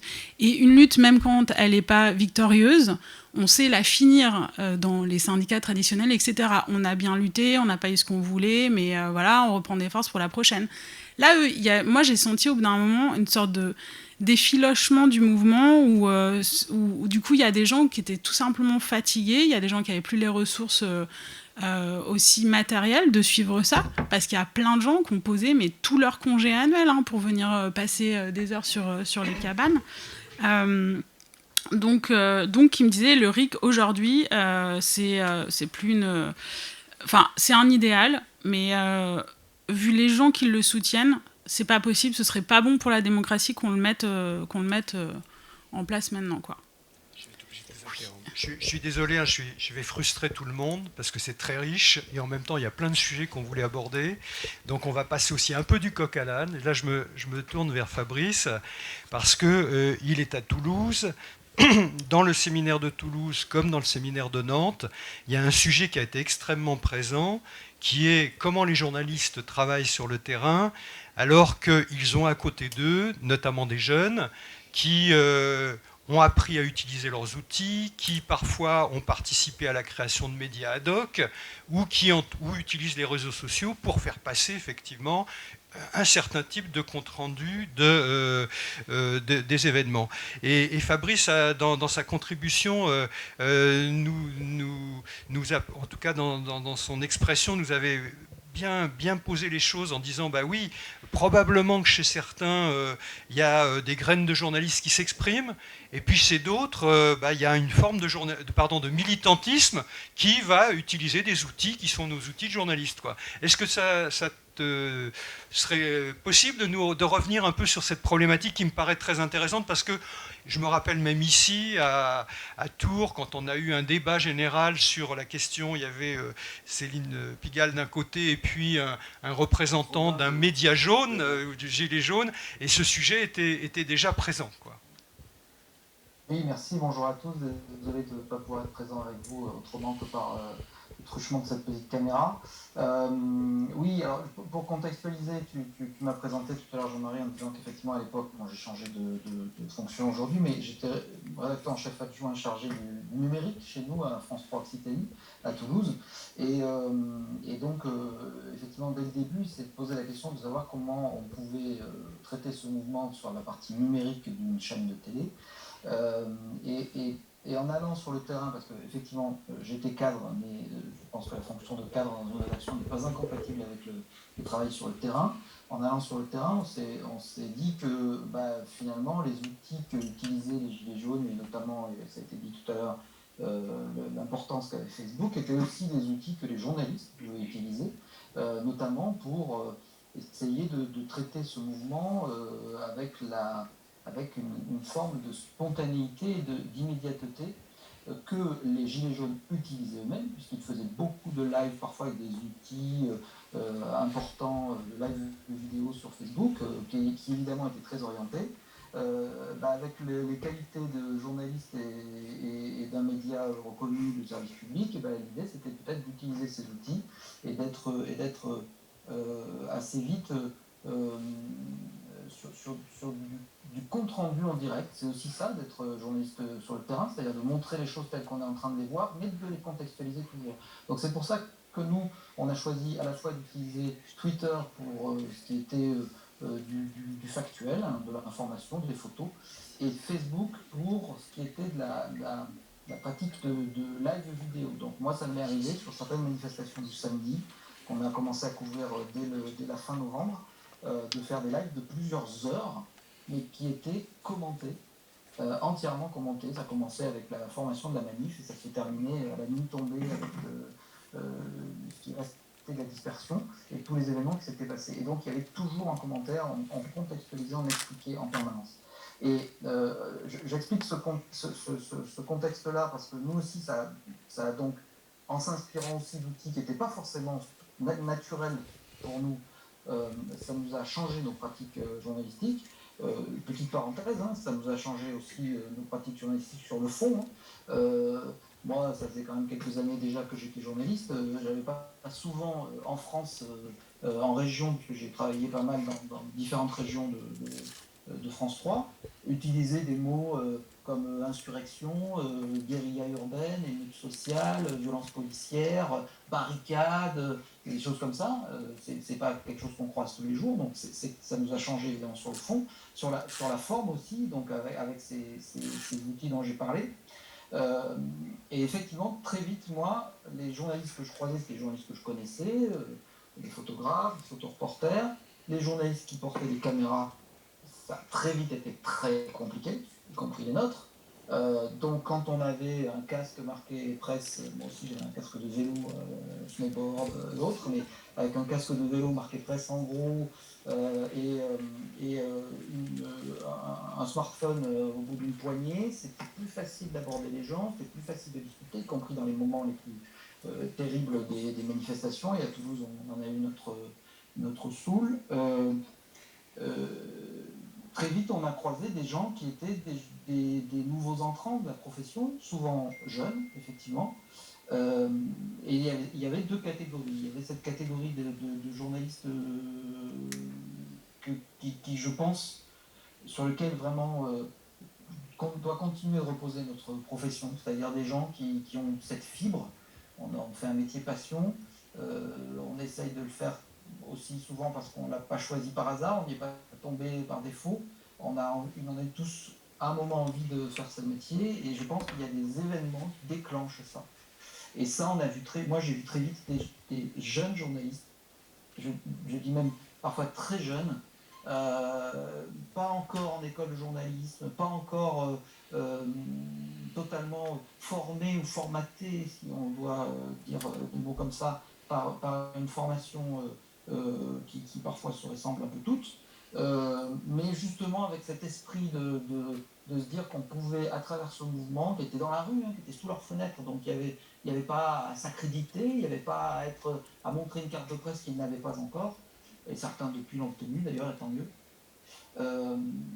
et qui vraiment, pour moi, ressemblait à la fibre qui doit faire vivre notre métier sur le terrain, c'est-à-dire les gens qui ont envie de raconter ce qui se passe, de témoigner, de voir, de rencontrer les protagonistes. Et puis il y avait une deuxième catégorie dont tu as parlé, qui était une catégorie de journalistes militants. Alors je ne sais pas s'il faut mettre journaliste et militant en même temps dans la même phrase. En tout cas, de gens qui faisaient du reportage, du live ou du reportage sur les réseaux sociaux ou sur des comptes et des sites qui ont vu le jour à cette époque-là et qui, eux, étaient effectivement beaucoup plus dans le militantisme. On était dans de l'anti-policier, on était dans de l'anti-Macron, on était clairement sur des choses qui ne répondent pas aux règles de base de notre métier. Je ne dis pas pour autant qu'il faut les exclure, c'est un phénomène aussi dont on n'a pas encore parlé là, mais qui était le fait que les jeunes ne se reconnaissaient pas dans les médias traditionnels, voire s'en prenaient à eux. Je rappelle que le correspondant de BFM ici, dès le 17 novembre, a été coursé, limite lynché, s'il n'avait pas bénéficié d'un agent de sécurité, je ne sais pas ce que Jean-Louis Fried serait devenu, en plein centre de Toulouse, à 200 mètres de la place du Capitole. Donc très vite, les médias traditionnels ont été mis en cause, donc c'est normal qu'il y ait eu cette émergence avec la facilité des outils numériques d'aujourd'hui, dans ce mouvement d'avoir l'émergence d'une presse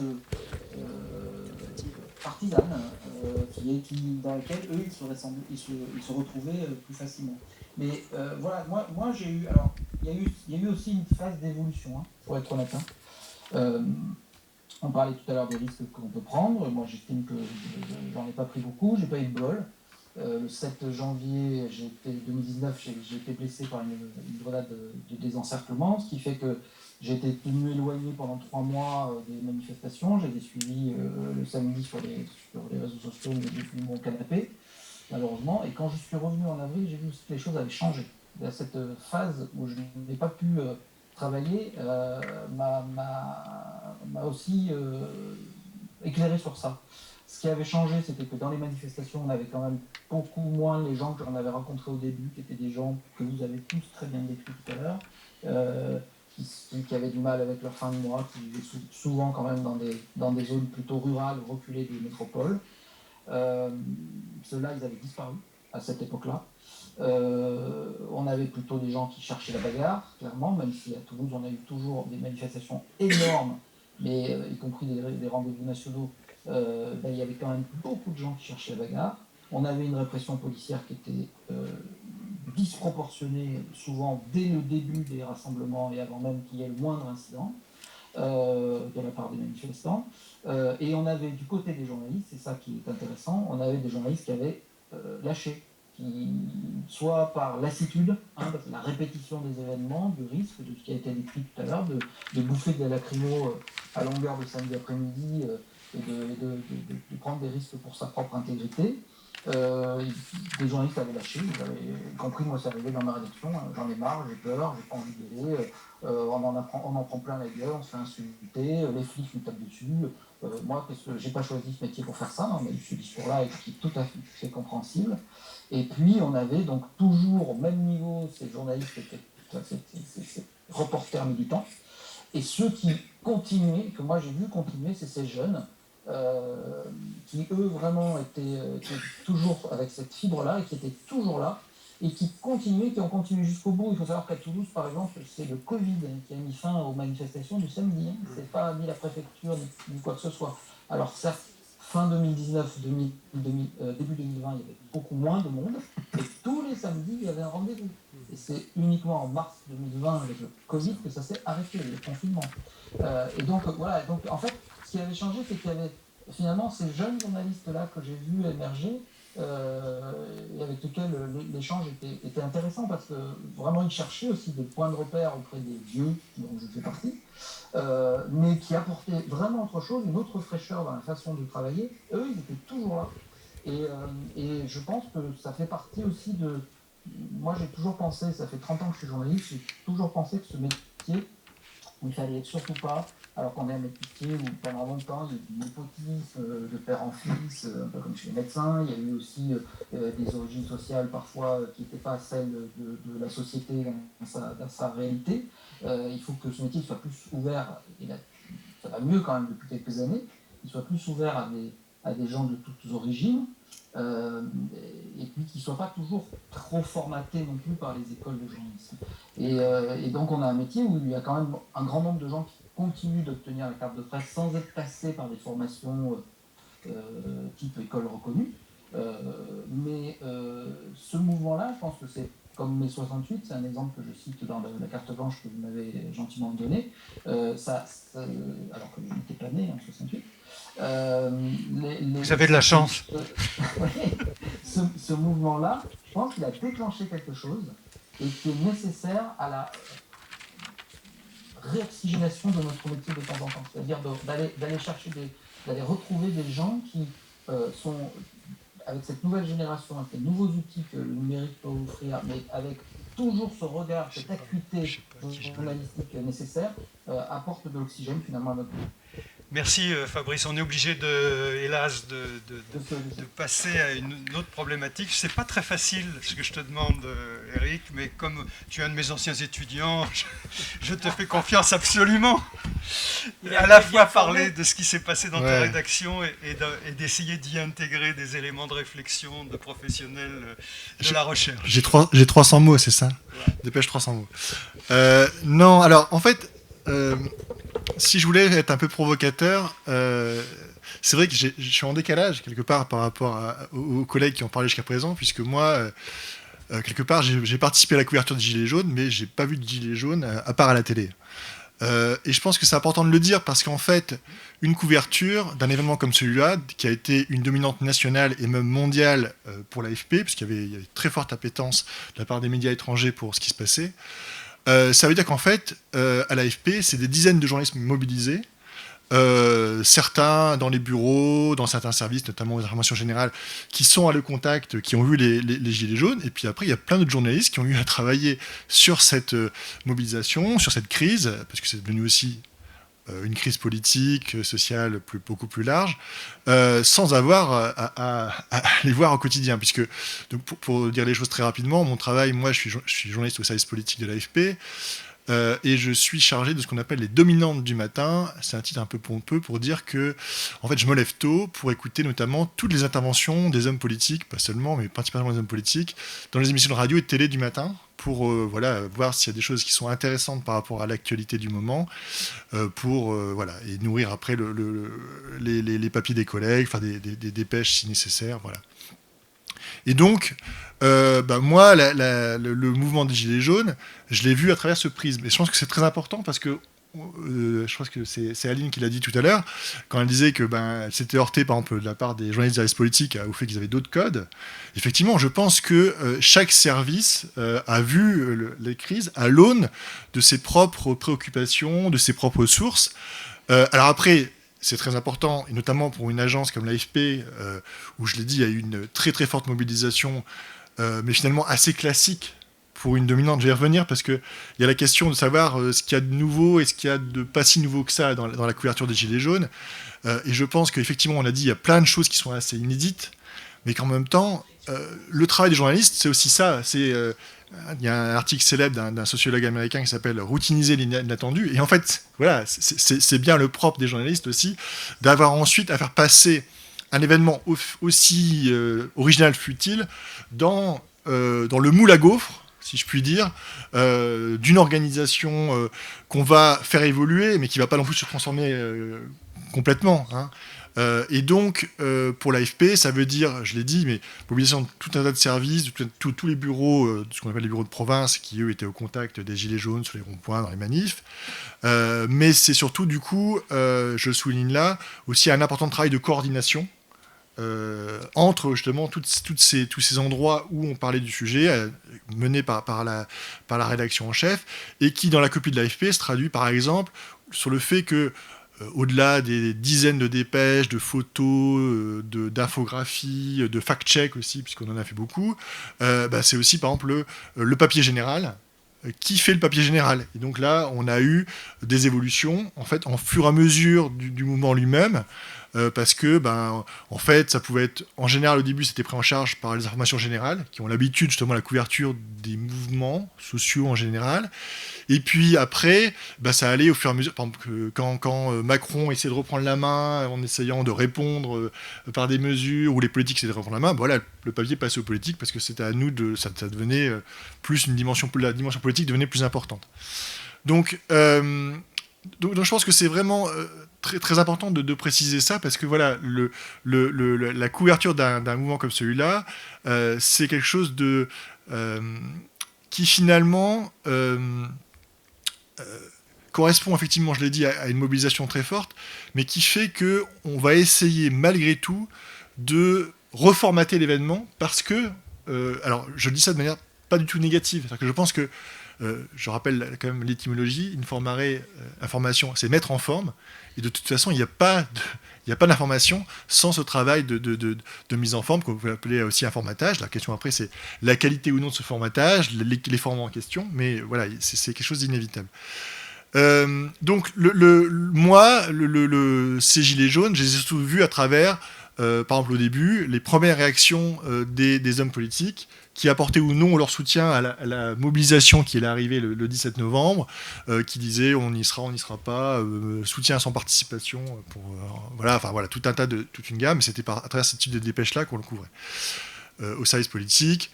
Bon, comme le temps est compté, j'avais plusieurs choses à dire, mais je voudrais vraiment rebondir sur un point qui me paraît très important, c'est que, en dépit de toute l'originalité dont on a parlé, les problèmes qu'a posé aux journalistes la couverture des Gilets jaunes, pour moi, est quand même, qui est pas mal travaillé, alors je prends là mon autre casquette de sociologue des médias, qui a beaucoup travaillé sur la couverture des mouvements sociaux, il y a beaucoup de problèmes qui sont relativement classiques.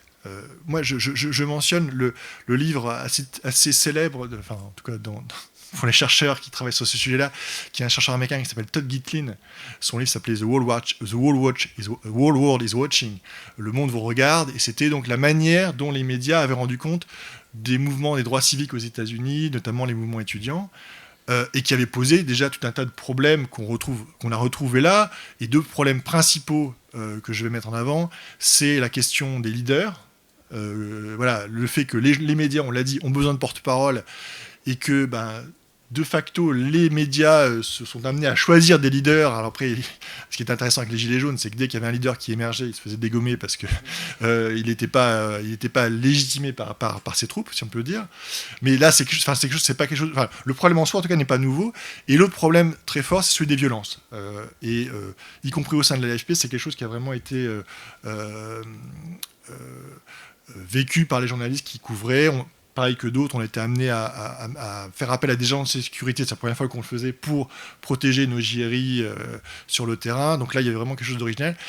Et c'est ce qui m'amène à mon point vraiment sur lequel je voulais insister, c'est que moi, ce qui me paraît intéressant à travers la crise des Gilets jaunes, c'est qu'elle exacerbe quelque chose qui n'est pas fondamentalement nouveau, mais qui devient de plus en plus aigu, qui est, quelque part, j'ai envie de dire, la question d'une fiction nécessaire, qui est celle de la neutralité des journalistes, sur la couverture d'un mouvement comme celui-là. Alors, je vais essayer de plaider pour les deux aspects, fiction et nécessaire, parce que je défends les deux.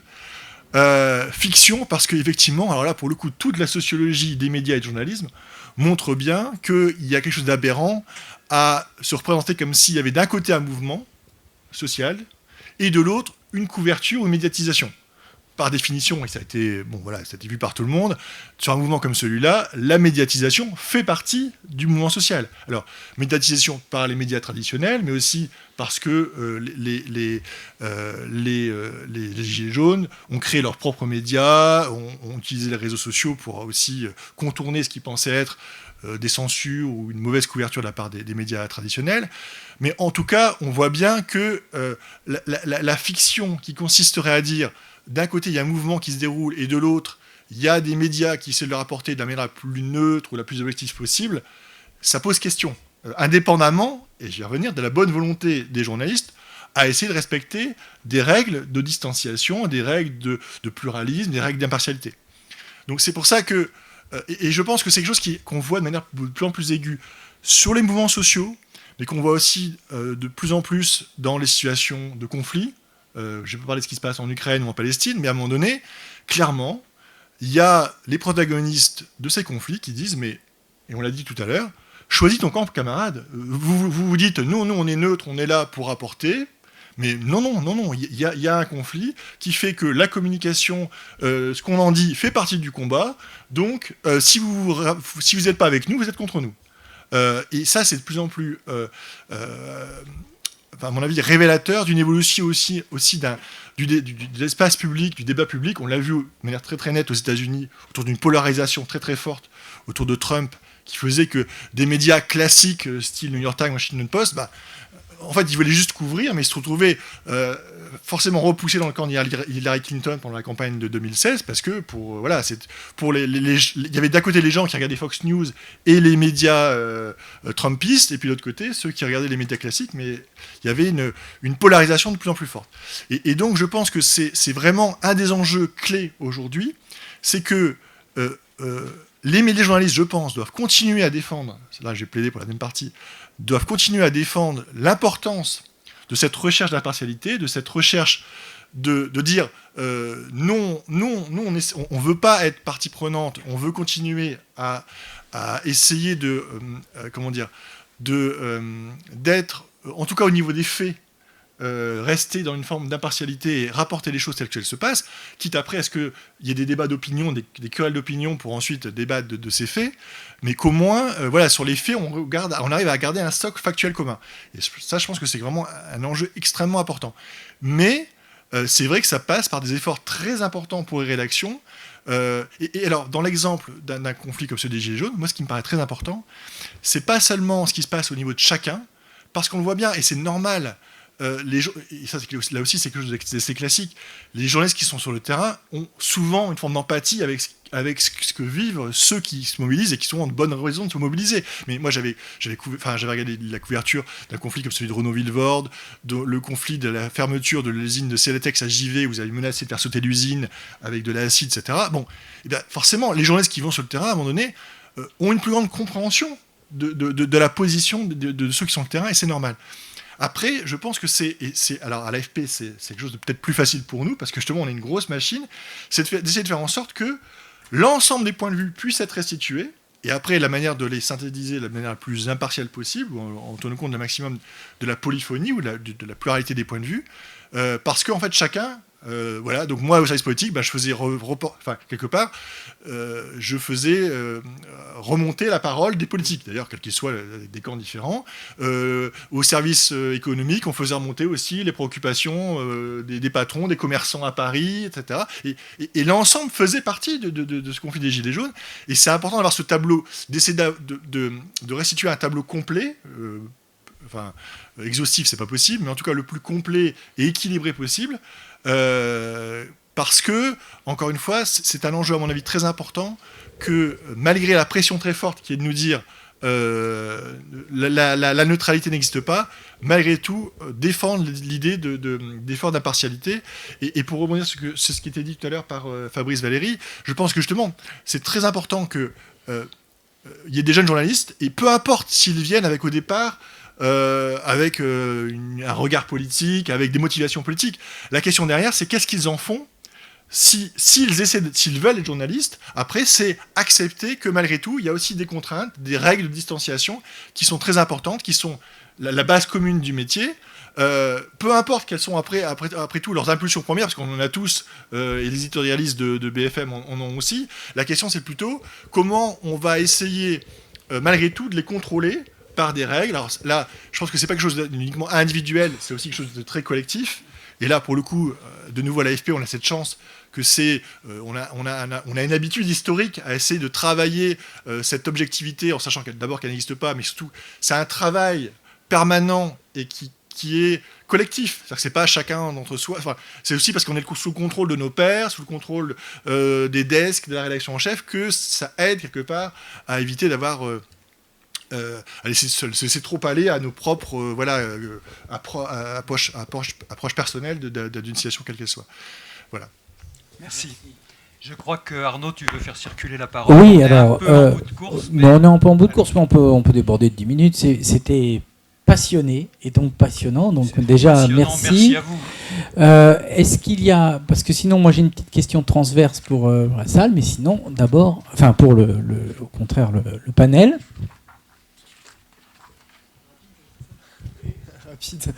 Bonjour, merci. Merci aussi, quand même très rapidement, je voulais encore remercier Aline Leclerc pour ce que vous avez dit tout à l'heure, parce que même quand on n'est pas effectivement un journaliste militant, sans l'être, c'est parfois dur quand on couvre de la manifestation, des ZAD, pour se sentir parfois en sécurité.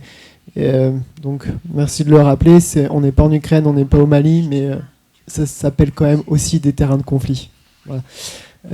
Ma question, alors rien à voir, porte sur les rapprochements, les différences qu'on peut avoir sur l'accès au terrain en tant que journaliste ou en tant que chercheur. Alors vous n'avez peut-être pas travaillé directement sur le terrain en tant que chercheur, mais vous avez forcément des collègues que vous connaissez qui y sont allés pendant le mouvement des Gilets jaunes. Moi j'ai eu la chance de faire les deux, d'abord en travaillant pour un laboratoire de recherche, puis en tant que reporter. Et j'ai eu beaucoup plus de facilité à entrer sur les campements, donc sur les ronds-points, pour mener une enquête, en fait, pour mener une recherche, qu'en tant que reporter, en tant que journaliste. En partie parce que forcément il y avait cette image-là des médias mauvais. Mais est-ce que vous-même vous l'avez ressenti ? Qu'est-ce que vous en pensez ? Est-ce qu'on vous l'a dit aussi ? Est-ce que vous connaissez des chercheurs qui vous ont dit que c'était plus facile de s'immerger sur ces ronds-points-là qu'en tant que reporter dans les manifestations ? Qu'est-ce que vous en pensez ? Quelqu'un a-t-il une réponse à cette question ? Moi, sur mon rond-point, il y avait un chercheur qui est devenu un peu un camarade pendant quelques jours. On faisait partie des gens qui squattaient, hein, donc voilà. Effectivement, j'ai noté qu'il y avait une forme de bienveillance dans son accueil. Après, il y a quand même eu la suspicion de départ de t'es qui, tu fais quoi, en fait, ça sert à quoi ? Et là aussi, le fait d'expliquer, en fait, ça a permis de faire tomber la méfiance. Après, de nouveau, c'est un rond-point, des gens en particulier, où il y avait quand même une forme de leader charismatique qui était un peu un ancien, où il y avait quelques piliers, donc c'est un cas assez particulier. Mais ouais, j'ai noté ça, que lui, il était plutôt bien accueilli. Qu'il a pu bosser assez vite, après qu'on se soit assuré qu'il n'était pas là juste pour faire du renseignement, en gros.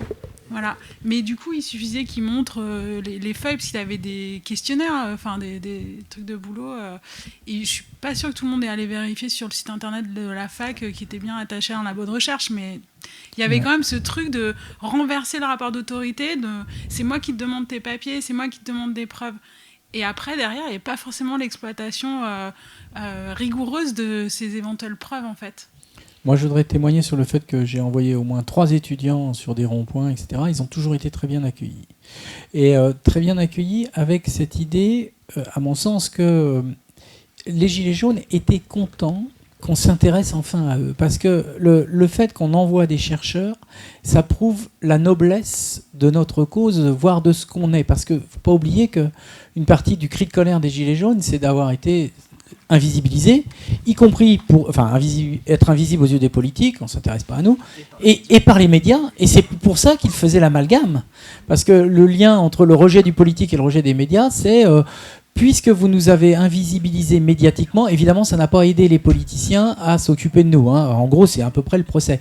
Et la recherche, moi, par exemple, j'ai un des étudiants qui est allé... Alors, il y a eu un biais aussi, pour celui-là, parce que son frère était sur le rond-point, donc il l'a aussi introduit, par exemple, en Seine-et-Marne. Ben voilà, enfin, je veux dire, on s'intéresse à nous, l'université, enfin, vous voyez, donc il y a quand même cette idée, c'est pas la revanche sociale, mais peut-être si, peut-être d'ailleurs, mais enfin, voilà. Mais moi, si je peux me permettre, quelques petits points qui ne sont pas scientifiques, qui sont de mon expérience.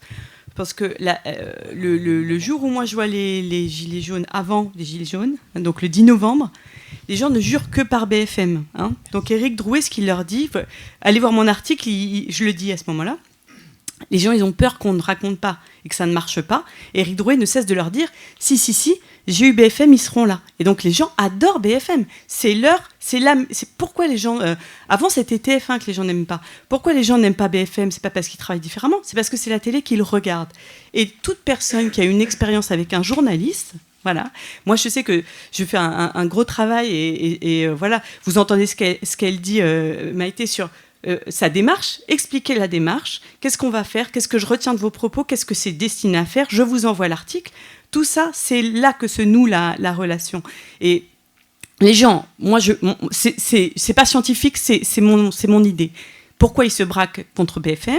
Parce que c'est la télé qu'ils regardent. Et évidemment, le jour où ils vont manifester, BFM, c'est un traitement. Si on ne sait pas comment c'est fait, les médias, ils vont dire vous n'avez pas tout dit, c'est pas comme ça, moi, ça ne s'est pas passé comme ça. Et donc, ils se fâchent contre BFM parce qu'ils ne lisent que BFM. Donc, moi, en tant que Le Monde, j'ai très peu de mauvais rapports avec les gens parce qu'ils ne me lisent pas, d'ailleurs. Et quand bien même, parfois, il y a des rapports... moi, je leur explique.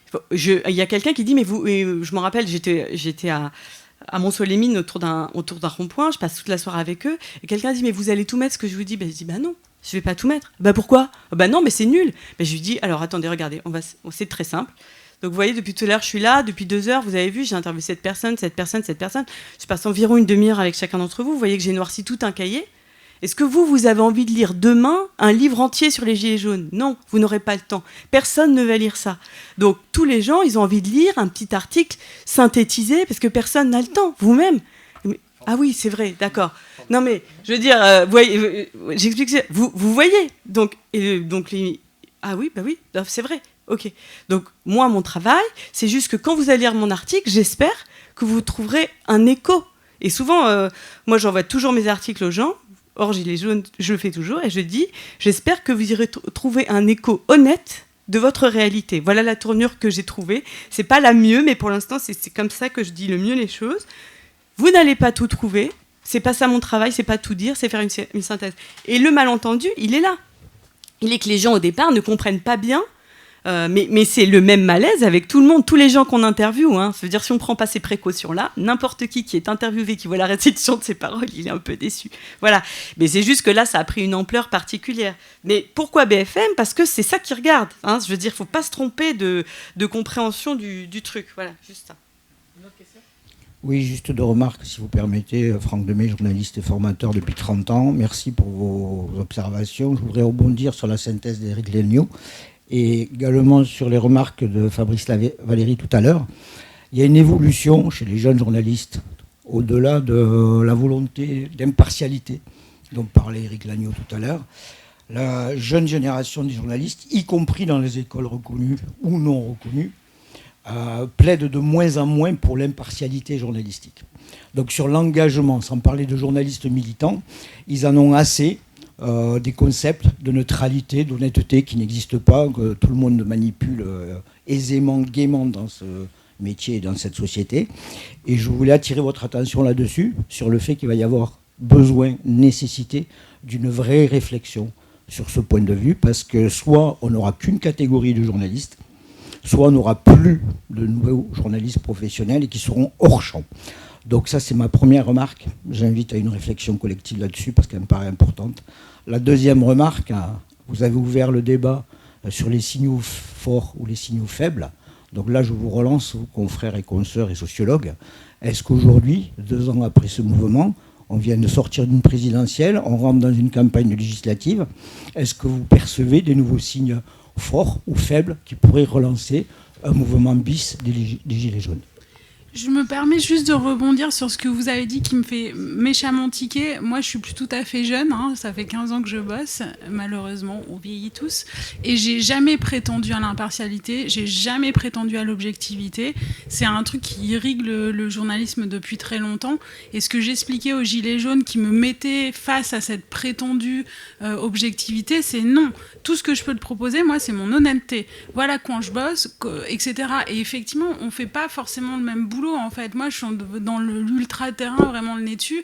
J'écoute pas ce que disent les hommes politiques dans d'autres médias. Donc, effectivement, cette idée de pluralité, en tout cas, elle est hyper importante. Mais en tout cas, l'impartialité, c'est quelque chose qui est effectivement un sujet. Mais l'objectivité, c'est pas possible en fait quand vous faites du terrain. Et l'empathie sur le terrain, je la revendique. Même quand je parle avec un mec du FN, j'ai une forme d'empathie. Après, elle s'arrête à la seconde où je raccroche, où l'échange, voilà, parce que je le mets en perspective, etc. Mais je pense qu'on fait aussi du bon journalisme parce qu'on est impliqué, qu'on n'est pas surplombant. Et ça veut aussi dire qu'il y a une forme de proximité qui se crée. Et c'est quelque chose qui doit être travaillé. On peut reprocher aux écoles de journalistes de formater les gens. Elles apportent des méthodes, mais après elles vous interdisent pas d'être qui vous êtes, de venir d'où vous venez, d'avoir envie de faire le truc que vous avez envie de faire. Moi, quand je vais en école de journalisme, moi je revendique tout à fait l'empathie. Je me retrouve tout à fait là-dedans. Je pense que c'est une forme de journalisme. Hein. Il y a des journalistes politiques qui sont pas du tout dans l'empathie. C'est très bien. Moi, c'est pas le journalisme que je pratique. Pour obtenir un témoignage de quelqu'un qui n'a aucun intérêt à vous parler, qui va vous raconter sa vie ordinaire, etc. C'est juste, il faut se mettre à son niveau et de l'empathie. Et moi, en tout cas, c'est quand je vais en école de journalisme, hein, c'est ce journaliste-là que je plaide. Et je crois je crois par la réaction des étudiants qu'ils entendent ça. Mais encore une fois, je trouve que c'est plusieurs niveaux. Et moi, je revendique aussi le fait que les rédactions, c'est pluriel. Et qu'il faut, je trouve que tu l'expliquais très bien, c'est un collectif, c'est pluriel. Il faut des journalistes qui soient au plus proche du terrain, au plus proche des gens. Il faut des journalistes qui prennent de la hauteur. Et moi, je trouve que le bon journaliste, c'est quand ça match, quand on se parle les uns les autres, que justement, après, on est capable d'identifier les signaux faibles. Voilà. Je fais juste une petite parenthèse. Dans mon service, aujourd'hui, je suis au service éco, je fais à peu près la même chose. Mais moi, justement, on a demandé à tous nos collègues de dire, tiens, sur le pouvoir d'achat, parce qu'évidemment, on a les signaux, etc. Est-ce que vous pouvez remonter dans tous vos secteurs? Qu'est-ce qui vous paraît signifiant? Maintenant, on peut prendre des abonnements téléphoniques, des téléphones en leasing. Tiens, chez les supermarchés, les gens, ils thésaurisent sur leur carte. Voilà, c'est ça, c'est des petits signaux. Moi, je veux dire, on n'est pas énormément, mais je crois que la crise des Gilets jaunes, elle nous a renforcé notre catégorie de journalistes sur les journalistes qui vont chercher les signaux faibles et qui savent aller chercher la parole des gens ordinaires. Ça n'a pas toujours été très fort dans la presse française, mais je crois que de plus en plus, ça plaide pour nous. La grande crise de la presse américaine post-élection de Trump, elle a dit ça aussi un peu. Elle a dit, voilà, le journaliste, c'est tout ça. S'il manque un morceau, s'il manque le morceau du terrain, ça ne marche pas. Je suis complètement d'accord avec Aline, mais je vais quand même préciser un petit peu parce que je pense qu'il y a une confusion autour de ce que j'ai dit sur la question de la partialité et de l'objectivité. on est bien d'accord que, d'abord, voilà, j'ai fait une thèse de 1000 pages sur l'objectivité journalistique, donc je pense que je pourrais en parler longtemps, mais du coup, t'es pas objectif sur le sujet. non, parce que justement, en fait, le truc, c'est que, j'ai envie de dire, le problème, c'est qu'on s'écharpe ou on s'accroche sur des mots. La question, c'est ce qu'on met derrière. Moi, ce que je défends, c'est l'idée que, peu importe, après tout, que tout le monde va nous dire, mais l'objectivité absolue, dans l'absolu, ça n'existe pas, etc. Ce que je dis, c'est qu'il n'y a pas de journalisme si on n'accepte pas, à un moment donné, de respecter un certain nombre de règles de distanciation, qui sont, par exemple, tout simplement, le recoupement des faits. Je veux dire, si vous avez beau être journaliste militant, si ça vous permet de raconter tout et n'importe quoi, y compris des choses complètement fausses, vous n'êtes pas journaliste. Tout simplement, c'est impossible. Donc, le recoupement des faits, mais bien sûr, et la distanciation énonciative, c'est-à-dire qu'à un moment donné, quand vous parlez, qui est-ce qui parle? C'est vous ou c'est quelqu'un d'autre? La séparation des faits et des commentaires. À quel moment vous racontez des faits, à quel moment vous commencez à les interpréter. Si vous respectez ces règles-là, pour moi, c'est un effort de distanciation qui tend vers une forme de... Alors, globalement, quand on prend l'ensemble, vers quelque chose qui permet d'avoir une qualité de l'information et donc une qualité du débat public. C'est juste ça, ce pourquoi je plaide. Et donc, encore une fois, ce que je dis, c'est peu importe les inputs, peu importe avec quoi les gens viennent, et Aline le dit très bien, et en plus, voilà, il faut qu'on ait des gens qui ont envie de parler d'autre chose, et en ce sens-là, c'est vrai pour cette crise-là, comme ça a été vrai pour mai 68, etc., c'est à chaque fois des moments où ça peut régénérer aussi la profession en faisant rentrer des gens qui ont envie de dire des choses qui ne sont pas assez dites, etc. Donc très très bien. Là, juste, la seule chose que je mets en avant, c'est très bien, à condition que ensuite ces gens-là acceptent de respecter un certain nombre de règles importantes qui constituent le métier. Et sinon, sans quoi, c'est autre chose, c'est la propagande, c'est la communication, ça a le droit d'exister, mais c'est autre chose. Voilà. Merci. Encore deux remarques. Bonjour, je suis journaliste en presse quotidienne régionale à Annecy. Et en fait, je suis jalouse de voir que vous avez eu du temps, Aline et Maïté, pour rester sur les ronds-points. Nous, typiquement, en PQR, le samedi, on faisait la manif et entre-temps, j'avais mes faits divers, j'avais ma tête de local à finir. Donc, j'entends ce que vous dites, Monsieur Tassard, quand vous dites qu'on n'a pas eu le temps d'aller voir les gens. Mais en effet, aujourd'hui, on n'a plus le temps dans les rédactions de prendre le temps d'aller au marché, d'aller prendre un café dans le bar du coin pour sentir un peu l'atmosphère. Et là, c'est un vrai problème. C'est-à-dire que cette coupure du terrain, elle n'est pas voulue par les journalistes. On souhaite y aller, on souhaite les rencontrer, et aujourd'hui, on n'a plus les moyens. Donc, c'était la première chose, savoir à peu près combien de temps vous êtes resté, vous, sur les ronds-points. Typiquement, si moi, je voulais y rester une journée, il fallait que mes pages soient déjà faites la veille. Ce qui est impossible. On a pu donner du temps après coup. Quand on s'est aperçu qu'on était passé à côté du truc, on a redonné du temps. L'exemple des cabanes, j'en avais aussi. Et donc on a laissé des gens là-bas à passer tous les jours, où on a vu, mais ce que tu as vu aussi, que c'était pas forcément les mêmes, qu'il y avait des gens qui passaient 1 heure, comme ça, ils partaient après au taf, mais ils passaient 1 heure. Puis il y a une solidarité qui s'est mise en place aussi entre eux. Mais c'est vrai que la question du temps, alors là c'est aussi le chef de rédac qui parle, il y aura pas que du temps. À un moment, voilà, il faut dire les choses aussi. Ouais, mais voilà, il faut se donner du temps, on est d'accord. Là, sur le pouvoir d'achat, on a envoyé des gens faire les courses avec les gens, quoi, voilà, et on n'a pas demandé un papier le lendemain, mais on a dit, essaie de suivre ça, chaque semaine, va faire les courses avec des gens, et puis il faut absolument qu'on arrive à se redonner du temps, mais c'est vrai, c'est une des raisons pour lesquelles on n'a pas vu venir l'ampleur de ce phénomène-là, c'est parce qu'on sait pas, à un moment, on n'a pas trouvé le temps d'aller voir les gens, ça c'est clair. Et une autre réflexion que moi j'avais sur les ronds-points, je voulais savoir si vous l'aviez entendu. Beaucoup me disaient, mais ça, vous pouvez pas l'écrire, Macron ne l'acceptera pas. Et du coup, quand je revenais les fois suivantes, oui, c'était écrit, et donc je gagnais en crédibilité et en légitimité, mais j'ai été marquée par ce côté, on est à la solde du pouvoir, donc je voulais savoir si vous l'aviez. Moi, avec mon super journal détenu par des milliardaires, donc c'était hyper drôle, parce que je me rappelle, j'étais place de la République un soir, un samedi, et il y a une dame... Elle me dit, mais moi je vous réponds pas, parce que de toute façon, vous n'êtes pas libre de ce... Non, parce que de toute façon, vous allez écrire n'importe quoi. Je dis, écoutez, franchement, non, ça m'arrive pas en général qu'on dise ça, donnez-moi votre téléphone, je vous enverrai l'article, etc. Non, en fait, vous êtes peut-être honnête, vous, mais en fait, on va vous changer votre truc et on va vous relire. Je lui dis, mais vous savez bien, votre journal est détenu par des milliardaires. Alors, comme tout à l'heure, en fait, moi je mets les choses de façon hyper concrète. Alors je lui ai dit, écoutez, Il est 18h30.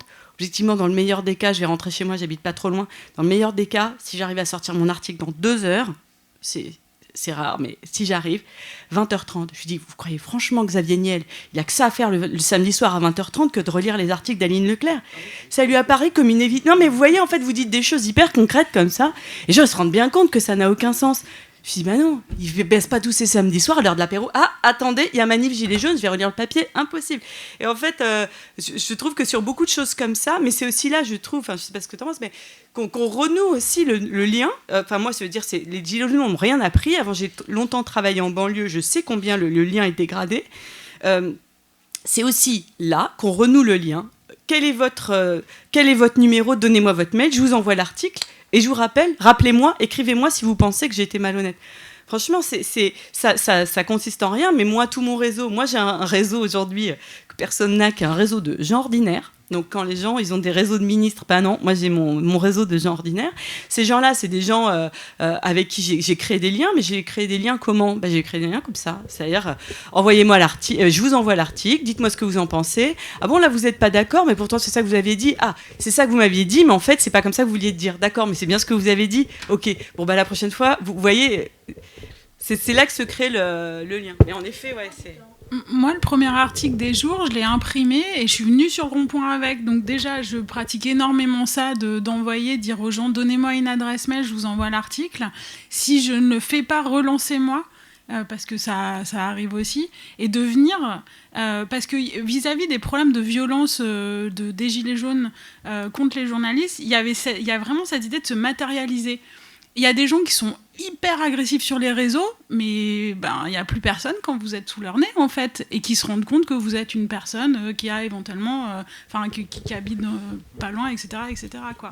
Mais oui, maintenir ce lien, c'est hyper important, et donner à voir le résultat, et dire qu'on est ouvert au retour, c'est bien. Il y a eu quand même, moi je trouve, une remise en cause des faits. C'est-à-dire que quand on disait qu'il y avait 1000 personnes à la manif le samedi, non, c'est faux, on était 15 000. Enfin, on a eu des trucs comme ça, quoi. Ouais, enfin là, je trouve que ça a pris et surtout une agressivité dans la façon de dire. On a eu aussi la hausse de la CSG sur les retraites.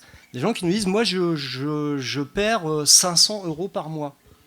Donc, si je fais le calcul, vous êtes à 8 000 € de retraite. Alors, ah non, mais c'est fou. Puis après, les médias, machin, voilà, ça part. Et il y avait une agressivité comme ça qui est nouvelle quand même. Mais je suis d'accord sur la forme, l'agressivité. Après, moi, je leur dis, ok, alors amène-moi tes feuilles de paie, on va faire le compte. Ouais, là, ça, je suis voilà, là demain, viens avec ton dossier, là, tes factures, tout ça, si tu veux, on prend la calculette, on regarde ensemble, j'ai que ça à faire, vas-y, viens. Enfin, non, mais il y a ce côté aussi d'être pris au mot et de leur dire, écoute, je pense que j'en suis franchement à ma 53e manif à couvrir. Les techniques de comptage, c'est ça. Si tu veux, on regarde ensemble. La prochaine, viens avec moi, on regardera. Tu fais des paquets de 10, tu fais comme ça, etc. etc. Mettez-vous à comptez-vous aussi. Enfin, tu vois, dans cette idée de... Je me rappelle, j'avais dit, parce qu'il me disait, oui, mais c'est pas vrai, parce qu'en fait, les gens, ils sont empêchés. Alors, d'abord, c'est pas le bon compte. Alors, je dis, écoutez, quand même... Non, en fait, les gens, ils sont empêchés de venir manifester par quart entier. Alors là, je leur dis, attendez, les Gilets jaunes, vous êtes d'accord, vous avez tous un téléphone à la main, vous filmez tout. Je dis, moi, je suis tout à fait prête à vous croire, montrez-moi les vidéos. On les a pas. Non, parce qu'en fait, les gens, ils ont peur, ils restent chez eux. Ah, je dis, ça, je suis tout à fait d'accord avec vous. Ça, je suis bien d'accord que ce qui a tué le mouvement des Gilets jaunes, c'est bien, en bonne partie, la peur. Là, on est d'accord, mais vous voyez d'où on est parti? Les gens disent, ok. Mais c'est vrai que c'est dans ce dialogue-là, en fait. Ça. On va être obligé de dernière question, mais je plaide coupable. J'avais prévu un format trop court. Donc la prochaine fois, on fera mieux. Et des gens trop bavards. Non, au contraire, ça c'est mais c'est passionnant. Je voulais revenir, sur une espèce, à la fois sur les fondamentaux de notre métier et la recherche d'honnêteté. Il y a le recoupement, la vérification, les faits d'interprétation, mais il y a aussi se souvenir tous les jours, et je pense que ça va avec votre souci d'honnêteté, de tous les biais qu'on peut avoir dans la tête. Moi, juste petit témoignage, donc je travaille à Ouest France, dans un trou du cul du monde qui s'appelle Coutances, 9000 habitants, où les premières manifs, il y a 500 personnes, donc vous imaginez quand même le ratio, on se dit, il y a quand même quelque chose qui se passe. Mais juste avant, pour moi, ce que j'ai compris des Gilets jaunes, je lis plein de journaux, plutôt à gauche, et merde, c'est le Front National. Et une semaine avant le 17 novembre, on discute avec le CDD qui est dans la rédac, et on voit, parce qu'on est au premier étage, sur tous les pare-brises, il y a des gilets jaunes. Et je me dis, mais merde, on n'est pas entouré que de FN à Coutances, quoi. Et alors, comme j'ai ça dans la tête, le premier week-end où j'y vais, c'est pas le 17 en l'occurrence, c'est le 24, non, si, c'est le 17, et les premiers que je vois, ils me parlent des réfugiés, que moi j'appelle des réfugiés, qu'ils appellent les migrants, et que, putain, ils sont racistes, putain. Donc les deux premiers que je vois, je me dis, il y a un fils de légionnaire, ou un légionnaire, ou ex-légionnaire, je sais plus de mémoire, et puis un type raciste, et là je me dis, oh la vache. Et là, je suis pressée parce que je suis toute seule dans ma rédac, et c'est une petite rédac, donc on est tout seul, et qu'il y a d'autres choses à faire, et qu'en plus, on est beaucoup à avoir l'a priori qu'on n'a pas très envie d'aller leur discuter beaucoup avec eux. Et je me remercie de me dire, non, méfie-toi, c'est pas satisfaisant d'avoir que le même son, il y a peut-être d'autres gens. Eh ben ouais, je reste les 5 minutes de plus, donc la demi-heure de plus, voire l'heure de plus, parce que, ouf, il y en a un qui dit un peu différemment. Mais si j'avais pas eu ma petite musique où je me dis, y compris l'expérience, reste un peu, alors d'abord, reste pas sur ta première impression, deuxièmement, tu sais que des fois, il faut rester un tout petit peu plus, parce que voilà, eh ben j'y serais pas, enfin j'aurais absolument pas eu ce que j'ai ressenti et qui correspond à tout ce que vous avez dit déjà. C'est un mouvement extrêmement divers avec des gens très différents. Donc les biais cognitifs, ça fait partie de la méthode de se méfier de ça. Bien, merci à toutes et à tous. Une petite remarque. Ouais. Moi, je voulais juste demander 2 ans après où en sont les plaintes des quelques 200 journalistes entravés dans leur travail par les forces de l'ordre. 2 ans après, où en sont les plaintes? Je pose la question aussi bien aux confrères de France 3 qui a été blessé qu'à toutes celles et ceux qui ont vu leur carte de presse arrachée, qui se sont vus arrêtés au barrage, mis en garde à vue, etc. 2 ans après, où en sont les plaintes? Plus de 200 confrères et consoeurs ont été empêchés de travailler. Je crains de ne pas avoir de réponse, mais nous poursuivons. Merci beaucoup, c'était passionnant et on sent que c'est encore vif. Ça veut dire à quel point vous avez vécu ça. Excusez-moi, mais j'ai pas répondu tout à fait. Mais bon, les gilets jaunes, moi je pense qu'ils ne reviendront jamais sous cette forme. Et si on n'est pas capable d'entendre ce qui est en train de se passer en ce moment, voilà. Nous sommes convaincus avec Jean-Marie qu'il fallait quand même faire ce livre parce que finalement il prépare peut-être la réflexion pour le prochain mouvement. Vous voyez.